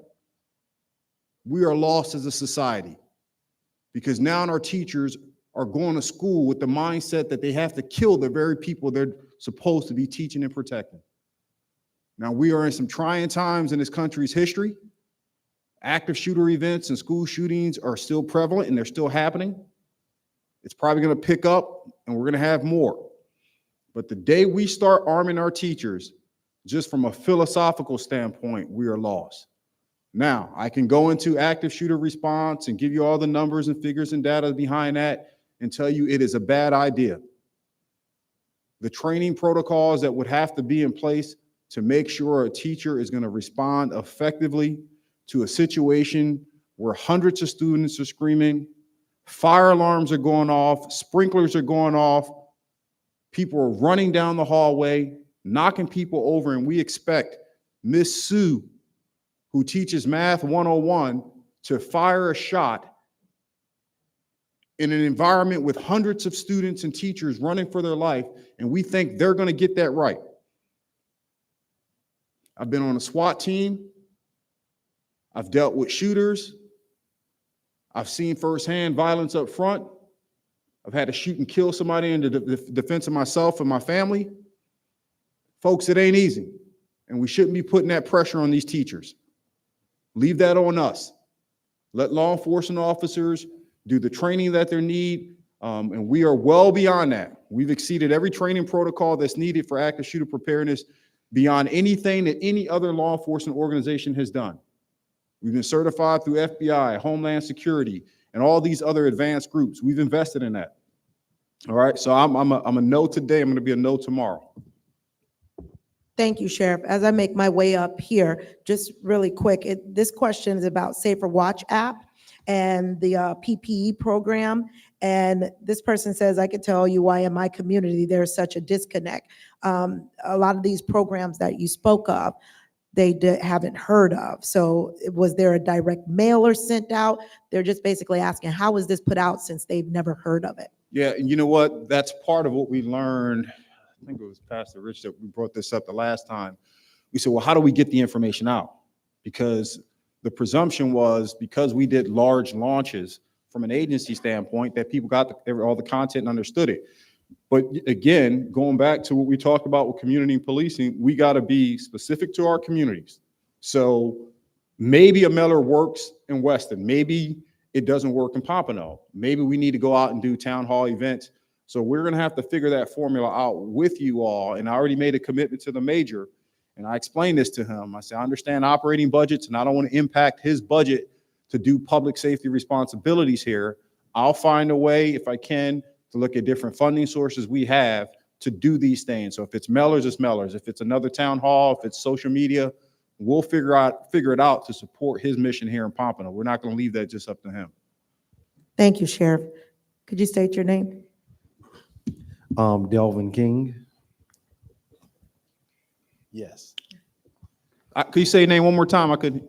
Delvin King. All right. I'm the executive director and principal of Youth Under Construction Youth Center. I'm not sure if you're familiar with it, but we had the Christmas, it was real big, the Christmas party, and there was a shooting at our party on the outside. And I have a few concerns. I heard that you guys met with the pastors, but when are you guys going to meet with the community as far as anybody outside of the church? Because I deal with a lot of the youth here in Pompano. I deal with your drug dealers. I deal with people that steal cars. They just put you guys on a police chase through Golden Acres, and you took them in custody. That was 2 of my students. So I deal with these people, and the best people to meet with is someone like me. I have the school that deals with the at-risk students. So I can give you guidance and give you word on what's going to happen in Pompano, what they have planned on the agenda for the weekend, who house they talking about breaking into. Mhm. So instead of meeting only with the pastors, I think you should meet with other people too as well, because y'all always run to the church, but it's time to run to some people that's outside of the church as well. Now, I have a private school, and I've asked you guys multiple times because I have an issue with drugs. I got an issue with fighting. I got an issue with trespassing. And I for sure got an issue with the homeless and weapons too as well. And I've asked for a SRO because I get tired of using these backdoor security companies, and they can't do anything to the kids. The kids don't give a darn who they are. But when the men in green come, when you come with that car, they tend to have the utmost respect. So I'm asking you, can you look into my requests? I put it in last year. I put it in this year for a school resource officer at my school, because I deal with high school and middle school kids that are pretty much at risk. I got fighting. I got everything going on at my school. And one last thing is, well, 2 last things. Mhm. You guys, because of the Christmas shooting, I don't know if there's a protocol with you guys working with the city of Pompano attorney, but I'm being harassed by your officers. I could have a homecoming dance. I could have a meeting. Your officers are sitting in the parking lot. I had a graduation ceremony. A couple of officers pulled up. Is there a party going on? And everything that I do, there's a follow-up email. I don't know if it's city protocol, but there's a follow-up email sent to the city attorney. It goes from the city attorney to my landlord's attorney, and they're working on some type of eviction. So I didn't know that you guys would work with the city attorney to work with my landlord's attorney to get me out of the building. So I don't know what kind of sheriff office you guys have in Pompano. And then I reached out to you, and you guys lied on the police report. You told my landlord that we were serving liquor in the building, but when you watch your body worn camera, it said something different, that the email that you guys sent to the city. So y'all got to stop harassing me and stop lying. And one last thing, I know you have your grant program. You guys will fund every other program that don't do nothing, because the people that's breaking in the cars, the people that's stealing, the people that's doing these shooting is the youth. You know why?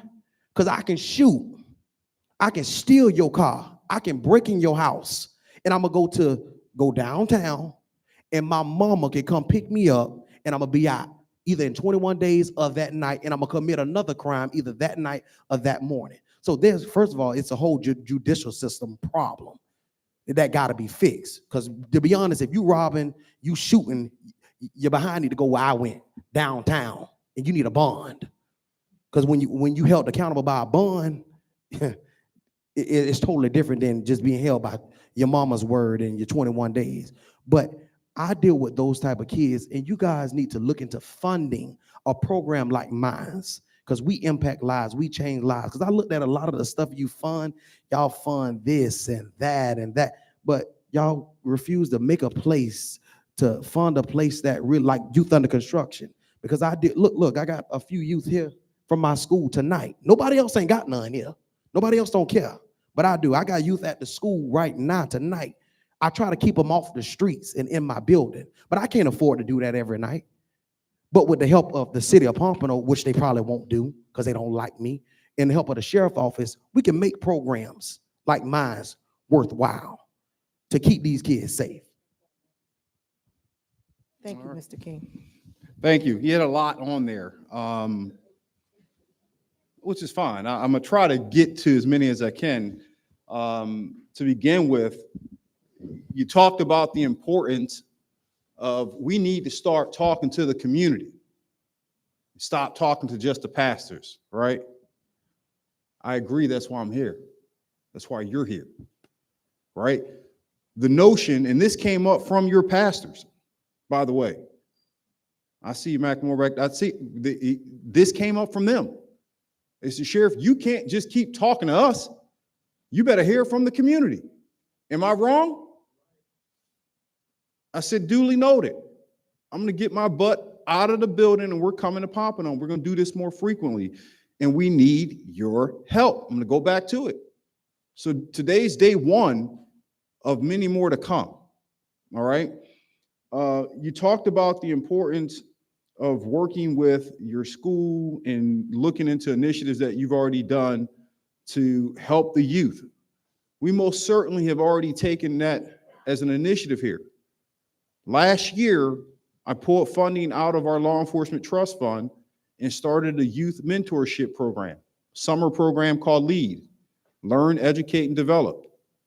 And we put kids from Pompano and other parts of this county in that program and gave them tools focusing on 7 core pillars to educate them and build them up. We're not done there. I plan on making that a line item on my budget so that we can do 5 times the volume of kids that we've done already. You talked about we need to examine more. You were talking about the law enforcement trust fund. That it's not a grant, but I knew what you were talking about. The law enforcement trust fund, it's a batch of money that we receive from drug seizures and criminal activities, and is rolled back a percentage into every organization, basically, that's the first responder element, every police department here. We have our share. That law enforcement trust fund historically has been left to the sheriff to have an enormous amount of autonomy and power to pick and choose who he wished to support. So whether it be United Way, Pace for Girls, whatever it may have been, Boys and Girls Club. And what I decided to do when we ran an independent audit on this trust fund and saw a multitude of failures and inconsistencies and injustices for how these funds were being dispersed, I created a committee to make sure we were more balanced and fair about who was being a recipient of these funds. So that was the one thing we did, and it's been working effectively. I would recommend that you apply to our trust funds, because if you meet the applicant pool and requirements and you get within that cutoff bracket for our funding, it's a good chance you're probably going to get awarded. Have you applied to the law enforcement trust funds yet? You didn't get it yet? Listen, I've been denied 1,000 times in life, but I never quit, right? Learn from whatever it was you were deficient on the last time in the application pool, fix it and resubmit.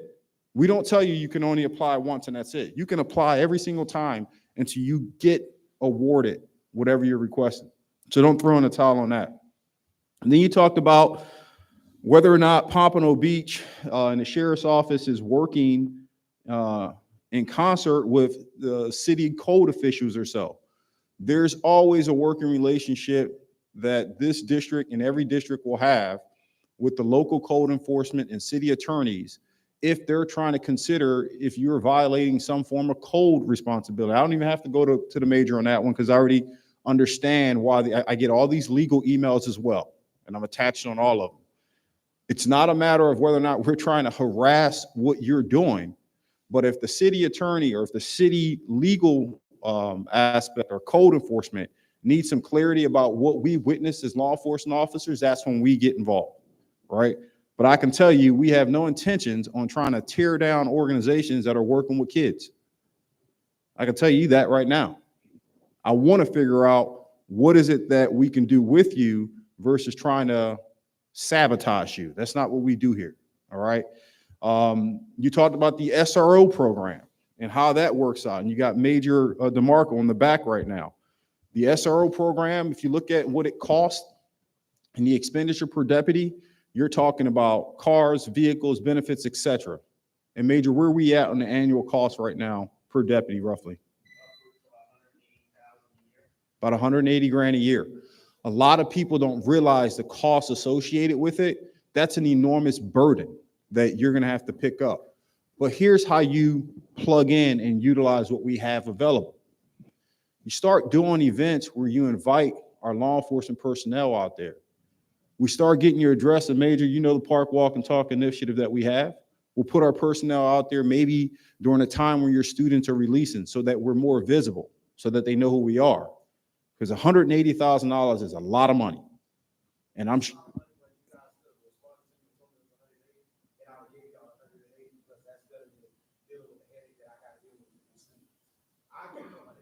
okay, that's the man right there, Major.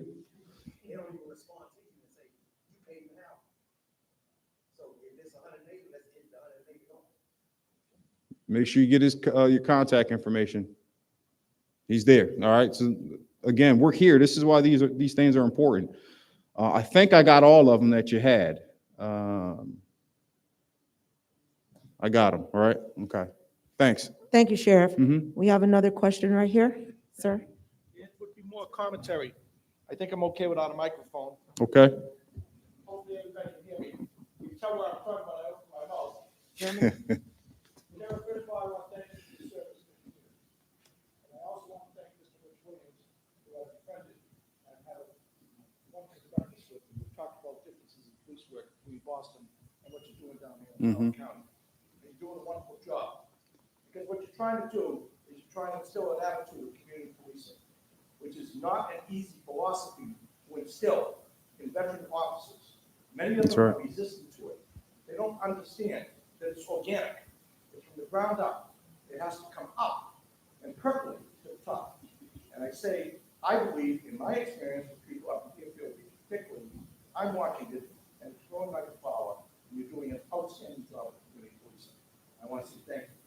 Thank you very much. First of all, policy, we know that Bill Bratton, Boston Boyd, George Kelly, open windows theory, it's all about quality of life, and it's all about the little things. Because if you don't control the little things, the big things become problematic.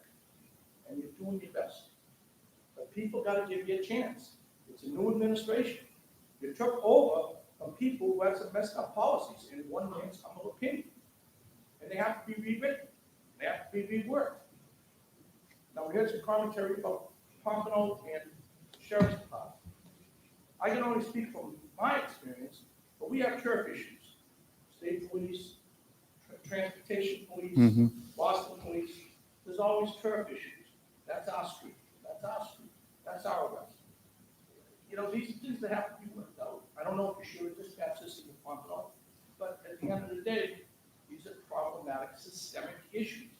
And I'm sure that you're trying to resolve them as best your agencies allow those issues to come to the table.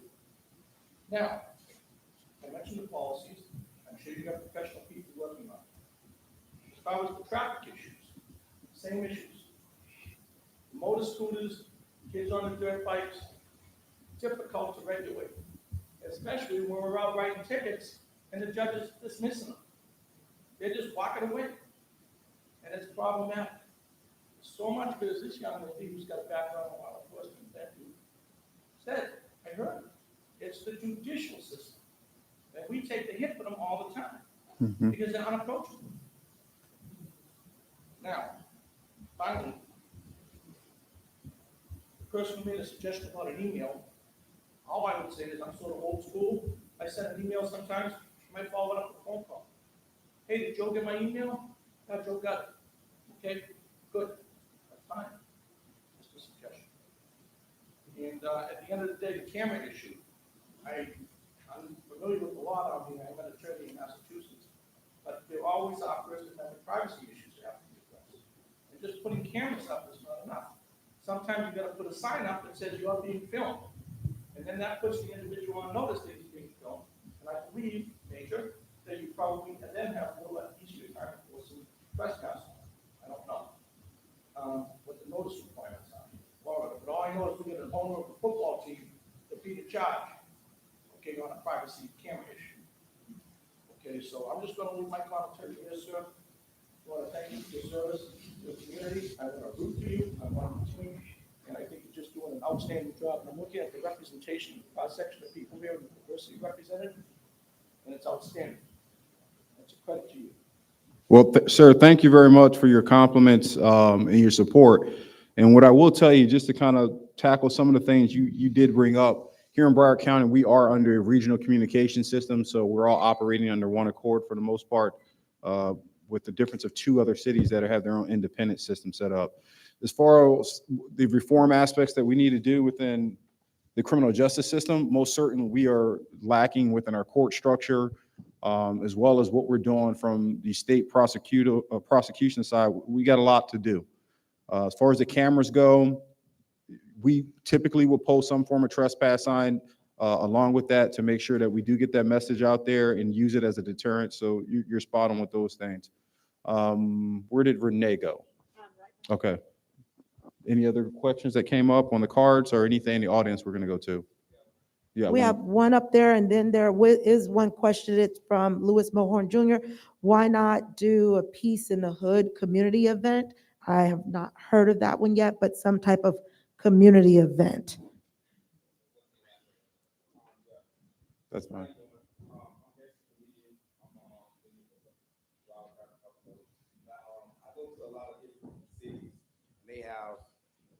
They have peace in the hood. I understand about the cameras. I understand about y'all want to get the guns back and all that, but it will work. But the only way it's gonna get back, like it's gonna work, you know what I mean? Like you obviously y'all have to get back to the roots. And when I mean get back to the roots, like I remember when I was young, Officer Darrell, Officer Mike, Officer Dan, like they used to come back in the community. You get what I'm saying? It's like it's different from you speaking on TV, you know what I mean? You text message, whatever. But when somebody like feeling your energy, you know what I mean? And let's have like type of events. I see that y'all canceling the car shows and stuff. You could cancel the car show, but it's still gonna happen. You know what I mean? Why not? Let's do a car show and you guys fund it. You know what I mean? And get back to basically get back to the rules. You got to get out here. You got to get in these streets. You got to go to these football games. Go to these basketball games. Go where it's at. Go where it's lit. And let's get our community back. Thank you.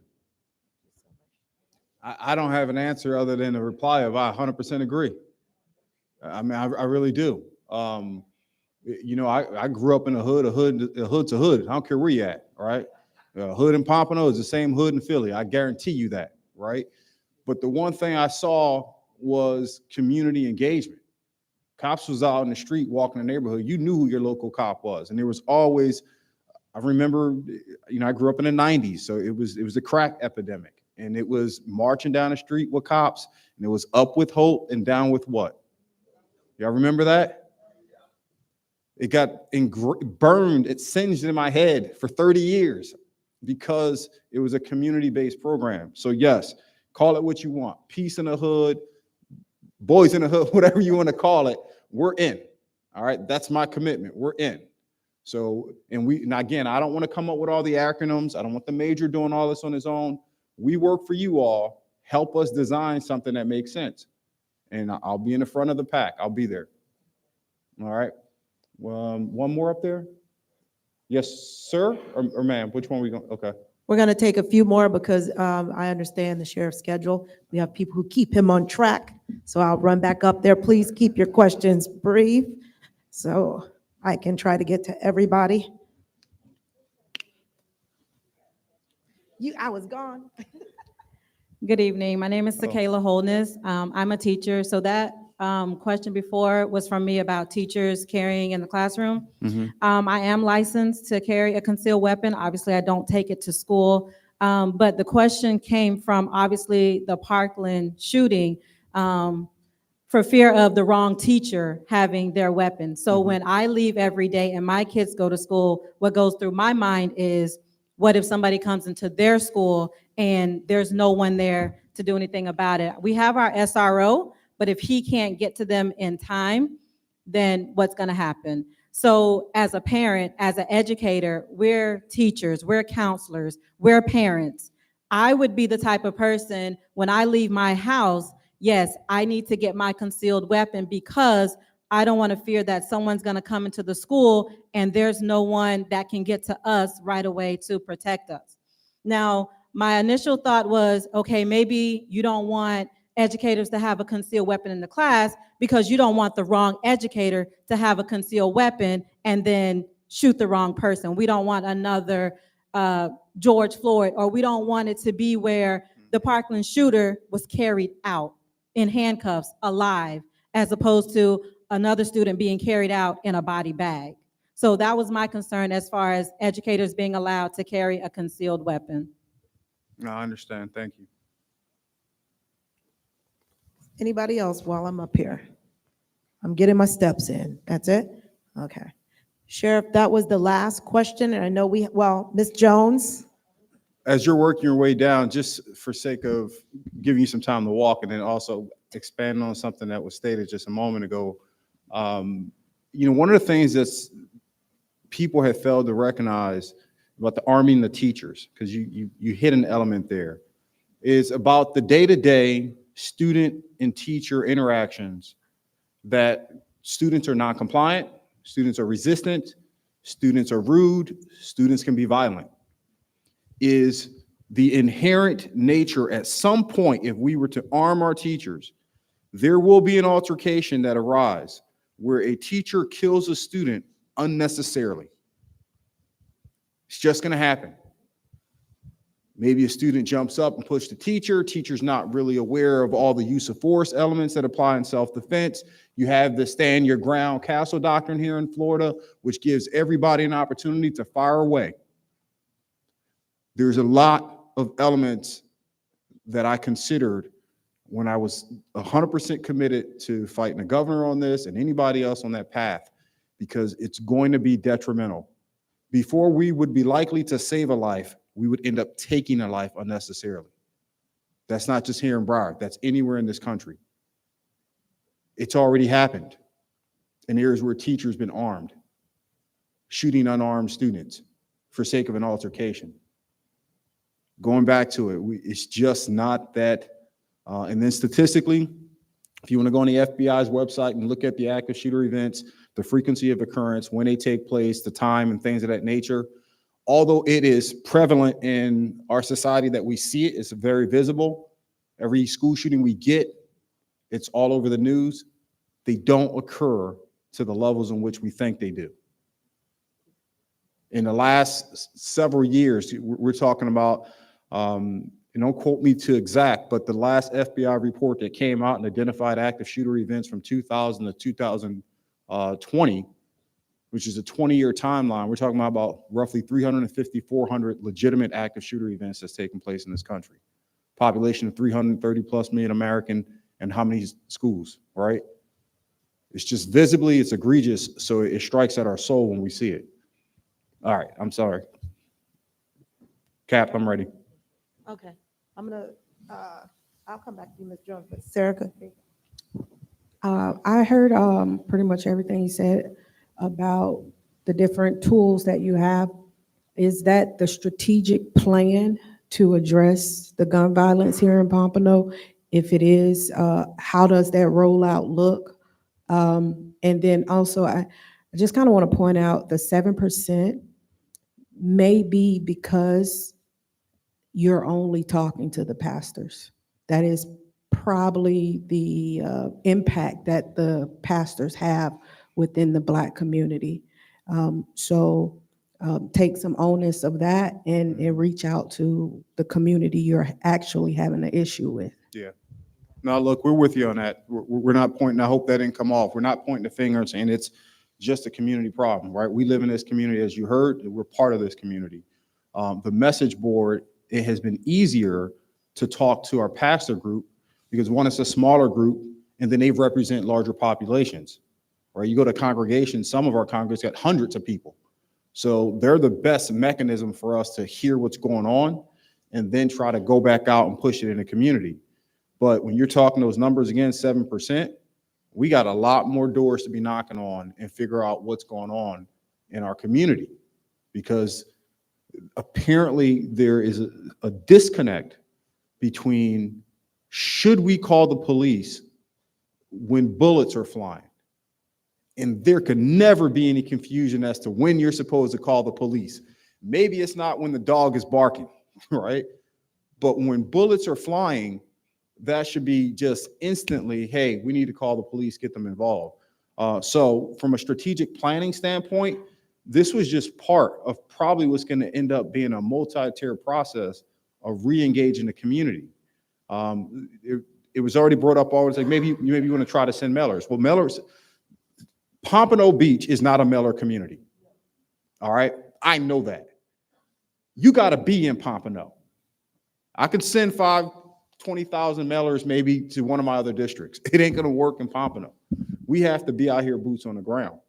All right. So we do town hall events like this, but we also need to know about big events that you all are doing that may not be a police function, but the police should be there.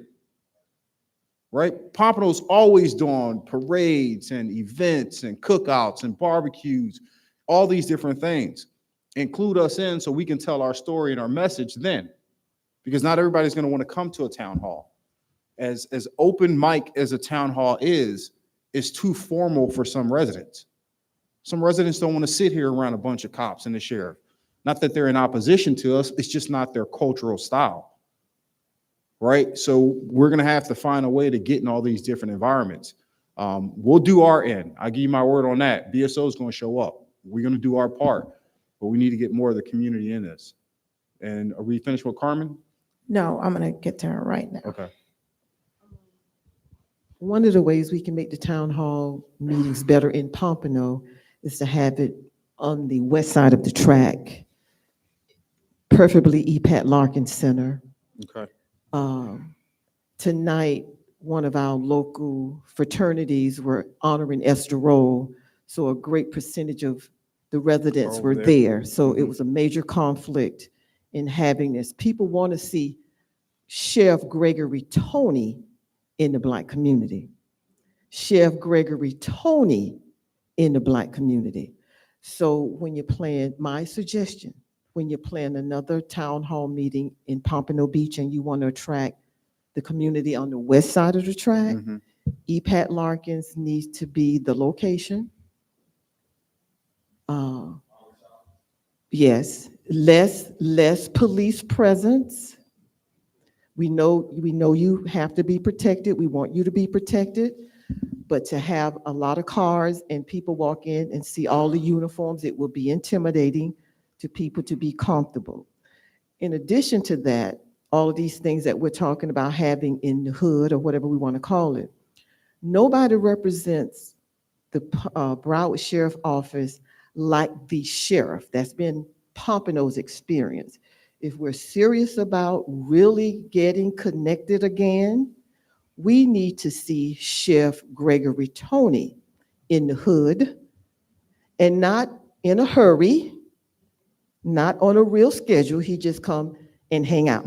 Maybe he might need to leave his schedule at home and just come and hang out. Your brother, I'm gonna talk just like we're talking in the community. We welcome you, but when we are made to feel you're on a schedule, you're surrounded by people that might not look like us and understand us, still can't feel you like you need to be felt, we think. So that's just some suggestions that I make. I always keep it real wherever I go. You know what I'm thinking. We want to reconnect to the Broward Sheriff Office, but nobody can do that like the Sheriff, Gregory Tony. Thank you. Fair enough. Thanks, Carmen. But good recommendations. We'll most certainly do the other one on the other side of the track next time we meet up. And I have no issues whatsoever going out into our community. So, you know, COVID slowed a lot of stuff down. Somebody shouted out barbershop. I don't know. I was looking down, taking notes. But let me tell you about that. So before COVID-19 started, I grew up where I grew up. All the conversations were held at the barbershop. So we started this shop talk with the sheriff concept, and we were going out to the barbershops, and we were going to hit them all up. Then COVID shut it down, so we went and put it on a podcast to keep it alive. We're reintegrating. We're getting through COVID gradually. You'll see that going back in the field because I know that, right? My first job was sweeping up in a barbershop.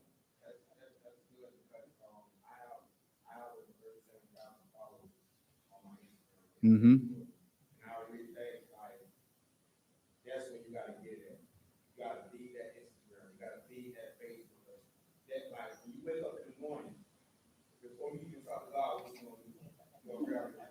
Mm-hmm.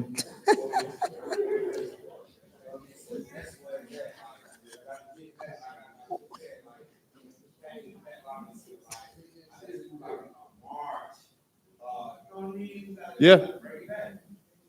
Yeah, look, I'm good with it, and we will. And I'll be showing up at your barbershop too. So You can tighten this up one day. Oh, the Instagram account for sure. We have BSO Sheriff Tony out there. That's our Instagram tag. And we connect, and I talk to the folks out there on that side of it. So we're already live. Is there one more? Okay, so we're gonna flip a coin. We got three. I got you. You were next. And we see you all the time, Pastor Rich, but we're gonna get to you. We're gonna get. Sheriff Tony, we probably had this conversation 1 or 2 times, but I'm still not satisfied. How do you guys determine your protocol? Because you're talking about connecting to the community. What may be your protocol may not be the community's protocol. If I need a sheriff or detective to come to my house, it may not be a shooting. I was on the back end a couple of weeks ago on something that I thought was important to me, but it was on your protocol. It's down the list. That don't work good with me. And I'm sure I've had this conversation over and over again. How do you guys determine the sheriff department protocol? Because the community don't always know what your protocol is. So if I call the sheriff and Captain Starling, no, we have this conversation. I had my vehicle stolen 2.5 weeks ago. It took 40 minutes for a sheriff to show up to my house. That didn't set good with me. It was on a Sunday morning, and I needed to be in church. So I had to wait 40 minutes for a sheriff department to come, to get all of the information they needed. Prior to that Saturday, an incident happened in my church. It took them 5 minutes to get there, and it wasn't nothing that serious. I'm trying to still figure this out, because if it's something important to the community and they call the sheriff department because you're saying you need the assistance of the community, sometimes they won't respond the way you need them to respond, because your protocol is different from our protocol. So how do you guys determine the protocol for when you answer a call? Yeah, so our calls, we've had this conversation before. Our calls for service, and I guess this is more of a chance to educate everybody else, because we talked about this. When calls for service come into our regional communication center, it is set up through our call takers and our 911 takers, and there are a system of checks and balances that they go through answering questions that determine the priority of scale of which personnel needs to go and the pace in which they go. If you call and you're talking to one of our call takers, and what you are describing is not an emergency that exhibits the threat of life, damage to property, etc., it's gonna fall down on the scale of priority, because there are other calls for services that are taking place in this district. I think the major started out and said we had 10,000 plus calls in October. All right, 10,000 plus calls. Wayne, was that right? Yes, sir. 10,000 plus calls. They are sifting through this and making sure that we don't end up sending personnel to your house related to, let's say, I don't know what let's just say it was a complaint, right?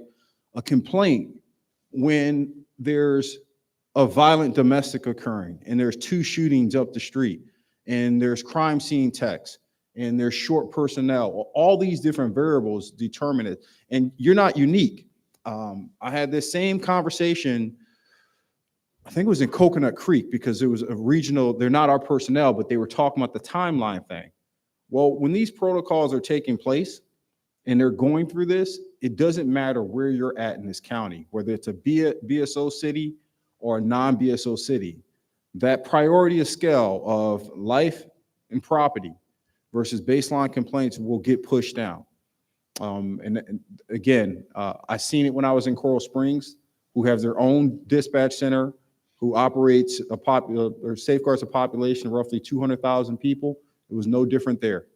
If there are too many priority calls going on, it gets bumped at its tier. Wayne, anything you want to add on that? I don't want to go into the technical dispatch stuff because it'll last forever and it goes beyond what the community needs to hear.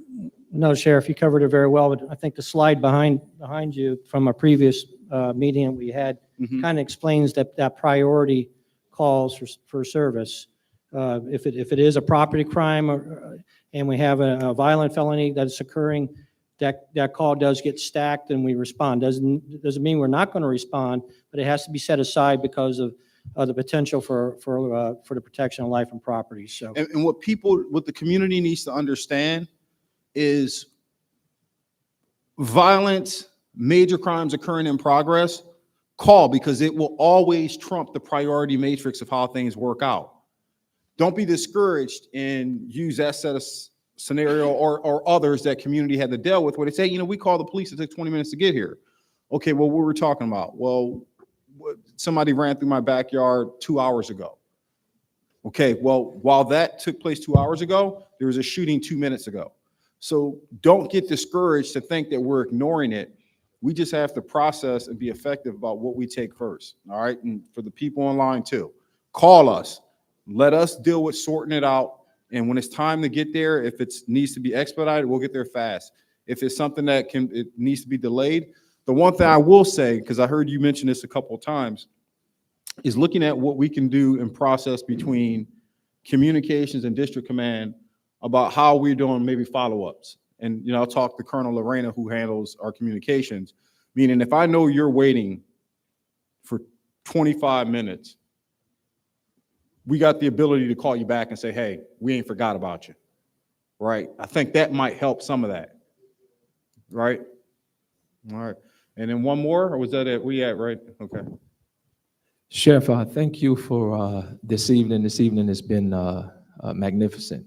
You've built this bridge, and I think as you go along, this bridge is only going to get wider. Suggestion, I think the consensus of what we heard tonight in the meeting is that everybody in this building tonight is willing to follow your lead. Just as a suggestion, I know you meet with the pastors quarterly. We've been doing it on Zoom. The last time we had a meeting such as this, we were at Pastor Morehorn's church, and you laid out a lot of issues. You really shared your heart. But as a suggestion, there was a lot of stakeholders, a lot of community people in here that I really believe that should have your ear, and that you will be able to really, I know you got your command staff and a lot of things are being fed and a lot of people are busy. Everybody's pulling and pushing. But you ever thought about maybe having, I'm a vegan, so I'm gonna say salad first, maybe salad with the sheriff or, coffee with the top cop. Mama ain't raised no food. If you offering free food, I'll show up. Well, what I'm saying is with some of these stakeholders like Ms. King and Ms. Carmen and others, and then maybe your command staff, maybe every quarter they can say, hey, listen, here's 3 people that can come have breakfast with the sheriff or salad with the sheriff or lunch with the sheriff. Somebody else can give you another 3 or 4. And that way you can be in a more relaxed area, having lunch with these stakeholders. They can let you know, if somebody's, you got Mark, so name's Mark, right? Mark's back here, hey, they speeding over. And you can get this stuff firsthand along with all of these other things. That's what this whole bridge is about. That's what I've heard tonight, that we're willing to follow everything that you want to do. But I think you might need to, consider having, certain stakeholders with you in a more relaxed area. And then you can kind of hear what they're saying. Sure. In the church, we call it pastor got to know his sheep. So he gets down and he shake hands. So when you get around a pastor, he ought to smell like sheep. So just a suggestion. And here's my follow-up. Last time we was in the meeting, I think this was after you left Asheville, North Carolina, you met with us and you talked about the bike program. Can you give some redress to the bike program and where that is in its infancy stages, or has it been put forth? Thank you, Sheriff. One of the things, what he's referring to is I want to establish a full-time operating bike unit. What's happened in the past, every single district has somewhat of the ability, depending on their budget, personnel, and what the city manager and mayor is expecting in terms of personnel. Bike patrol is one of those things that ensures we are in the community and we're not in our iron tanks. And people are more likely to engage with you on a bike than when you're in a car because there's no barrier there. But I didn't want to burden the city of Pompano with the financial responsibility for creating 10 or 12 more deputies specifically for bikes. So I'm looking at doing it through a regional process where I can get the position control numbers or the vacancies basically, create a 15, maybe 20-man team that we can strategically deploy out anywhere in this county whenever we see the need for it. That's another way, again, to get access to the community with Renee's team, what they've been doing over the neighborhood support team, getting out, that's helpful. But I'm on the side where I think most of the folks in this room is on, where we love our civilian employees and they do a great job. But when it comes to communities like Pompano, when it comes to demographics, Black and brown people, the barrier lies between the sworn guy with the badge on his chest.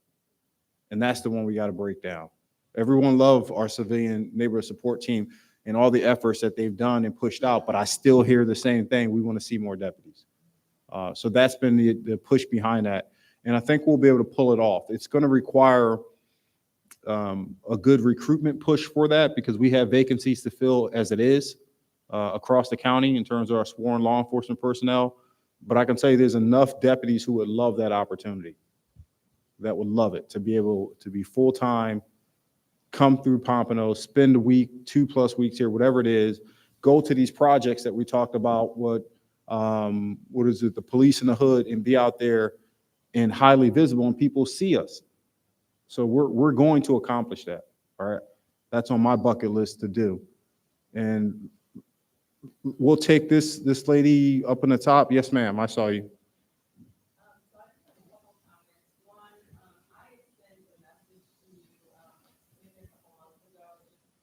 What's your name? Okay.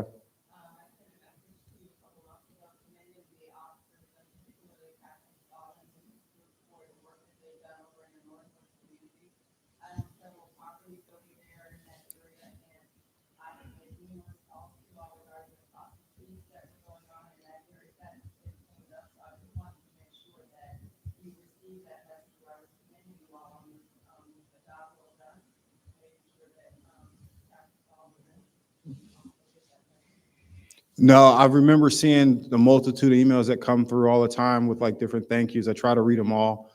That sounds familiar in terms of one that I read, but he's here today and we appreciate that, ma'am. You know, oftentimes in our profession, we hear about the complaints and these men and women don't get all of thank you. So thank you for taking an extra minute and giving them a shout out because I know they worked hard.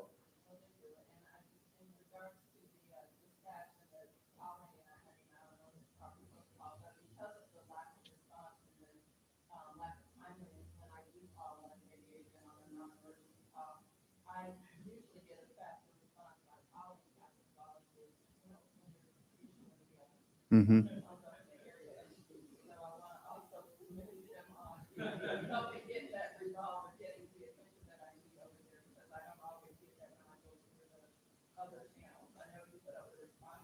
Mm-hmm.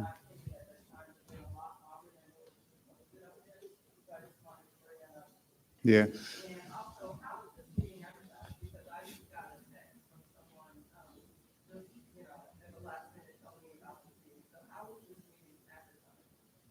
Well, it's been going on for several weeks in terms of the processing. When was our last meeting that we had? Pastor Rich, you remember the last date off the top of your head or Major? September 9th. September 9th. So the last meeting we had was September 9th, and that was where it was probably about 50 different pastors that showed up. And I mean, it was just a hard, family conversation type. And they say, hey, look, Sheriff, you need to start touching the community too. So we said, okay, how do we go about it? Let's establish a town hall. Let's get some of the content out. I know some of the pastors' work. We put some hard copy elements out, promoting the event. So it was kind of short notice when you talk about trying to establish a town hall in such a fast timeline and expect this place to fill up. But it was now or never. It's like, we got to get moving at some point and start. So this was just day one. But I think we'll do a better job, especially now we got more people in here. And I don't know how many are watching, but now they know it's going to be coming. So people will expect it. Yes, sir. It's because she see you all the time. So, my only thought is, Sheriff, and I want to thank you all for all of the time, is now that we've started this, and we heard a lot of good stuff. Brother Lewis, Sister Sarah, Sandra up there. What I would like to see, and I'm just one man with a small voice, is where is the think tank? Where is the task force that's strategically talking, working together to implement these things? And as we heard, that can't always come from the green. It really needs to come through community. But if we tell you ideas and then you implement it without us in the working and the building of that, then minus the Escrow event that's happening, even the next town hall will still look like this. So I would like to see this graduate from conversation in town hall to a strategic group, like the Social Justice Task Force, which works on a countywide level. But how can we mirror that now that we know Pompano has some hot spots, has some issues? We need that here. So that's what I want to see. Well, it's here, right? And I know you just itching. You talking to Renee, but you're talking through me.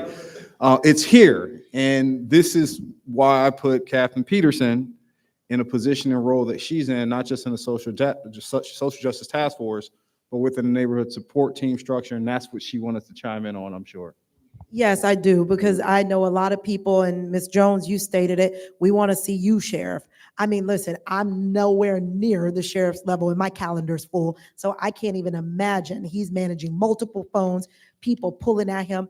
At some point, folks, we all are humans, and we in an age of talking about mental health and wellness. If he is meeting with every single person who wants to meet with him, he's going to burn out, which is why he pays us big. And I understand what you're saying. He has to be present as an elected official, because I want to see my mayor and people in Coral Springs, and I'm coming to meetings, giving them the same, information. Where are you? But in all fairness, and I just want to throw it out there, you may not see us because I don't have a camera crew per se. Serica, me and you met outside of the church. Where did we meet? It wasn't in my office. I had on yoga pants and we were at a smoothie shop and we got down to business and had conversation for 2+ hours. I was late to something else. But at the end of the day, I heard you, you heard me. We didn't leave agreeing on everything, because that's not what collaboration is about. But it's about me hearing you and you hearing me. And I can tell you, I've had long conversations with many people in this room in the community. No, I'm not Sheriff Tony. I'm just a branch of what his mission is for us to be out there. And a part of my job is bringing back community concerns to him. I totally don't leave stuff out so that he thinks all is happy. Leadership where people are not sharing is dangerous. And I absolutely tell the sheriff, hey, this is an issue, and this is something that was coming from the community. And you know what? Sometimes it's a real issue, sometimes it's not. But I'm here to hear it. That's a part of the Social Justice Task Force and the neighborhood support team. We're out in different districts. Park, walk, and talk. My unit, we've gone out, we've walked in cities, and that is something we do. And we talk to people, and they're like, why are y'all here? Well, we're out here, just talking to people. Why? Y'all ain't been doing this. And listen, we get that. And at the end of the day, well, now we're doing it. And from those conversations, you break down barriers and people start to open up. We're not going to gain trust that first time. It's going to take them seeing us. I walk in duplexes in Fort Lauderdale by myself, have a radio. I did it when I was a rookie. Why not now? Being a captain doesn't permit me to just sit behind the desk. My job is not in an office, it's in the community. I've dedicated myself to that. The team that I have has dedicated ourselves to that. And we are a resource to all the different BSO districts to get out there. I tell you, the Social Justice Task Force, I spoke at our captain's meeting, anybody who wants to do this. And when we had this discussion up in Chief of Staff's office, the sheriff was like, why not do it in all the different cities? Because that's important. Well, we wanted to do a model that we looked at and we tweaked, and we're doing some great things. Listen, everybody shows up for our task force meetings because we're doing work. If you come in just to put your name on a certificate and say you're a part of this, that's not what this is. I do see the benefit in Pompano because you're such a huge city to have your own little task force of community leaders. DOJ built this. We didn't make anything new. We just kind of took different things and acquired it and made it our own here in Broward County. And it is the first. It's something we're very proud of, but there is nothing stopping. So when everybody's asking, why don't everybody in this room decide that this is something you're going to do, put it on the calendar, have a first meeting and do it. That's going to require you working with Major Atkins. He has captains over here. You don't need to see my face. Captain Stallings is your captain. These are the people you work with and you make it happen. Any way I can give you a toolkit, you know how we start the task force. You are an original OG member. You're the first. So borrow what we did and do that here and do it better. And this is how you're going to move the dial, because it's going to be outside of here in the community, as you said and Mrs. Jones said. Well, all right, roll the music. Listen, if we're going to close, then I got to close this out. First of all, thanks for everyone who showed up, and for those of you who've been with us online, having the patience and being honest with us. We are not in a position in this profession where we need any passive approach when it comes to our community coming to the table and talking to us. It's going to be hard at times. It's going to sting. It may hurt a little bit. But if that's what it takes to move us forward, then that's what it's going to take. I can tell you the people in this room, they're not just residents. They're not just deputies. They care about this city. They care about it. Wayne's in his 40th year in his career. I'm sorry, I took 2 from you. 42 years. Durr, where you at? Torres? Jones? Lance? Lacey, excuse me. LT? Who we got tucked in the back over there? Is that Greg over there too? 28. DeMarco, where you at? 27 and counting, sir. He's the only one that can't wait to get out of here. You can hear it in his voice. 27 and counting, sir. Point is, these are your BSO employees, the people who serve this community. We're invested in seeing this community succeed. If not, it's a failure to all the careers here, the decades on end. Nobody wants to see, as much as DeMarco wants to be done, he don't want to see this thing fall apart, put too much time in it. No one here does. So I'm 100% committed. I heard everything, or let me go back to again what my mother used to always say. I was listening, but I heard you. Because there is a difference. And what I found is to listen, hear, and then act, because that's what you're going to measure me on. So we got a lot of work ahead of us, but the team is getting bigger, right? The team is getting bigger. All right, so I appreciate everybody coming out and making the time to participate, and stay with us, all right? Thanks, Major, captains, everyone, thank you. Please grab resources for all the stuff we talked about, the PPP, the SaferWatch, all that materials up front. You can go online.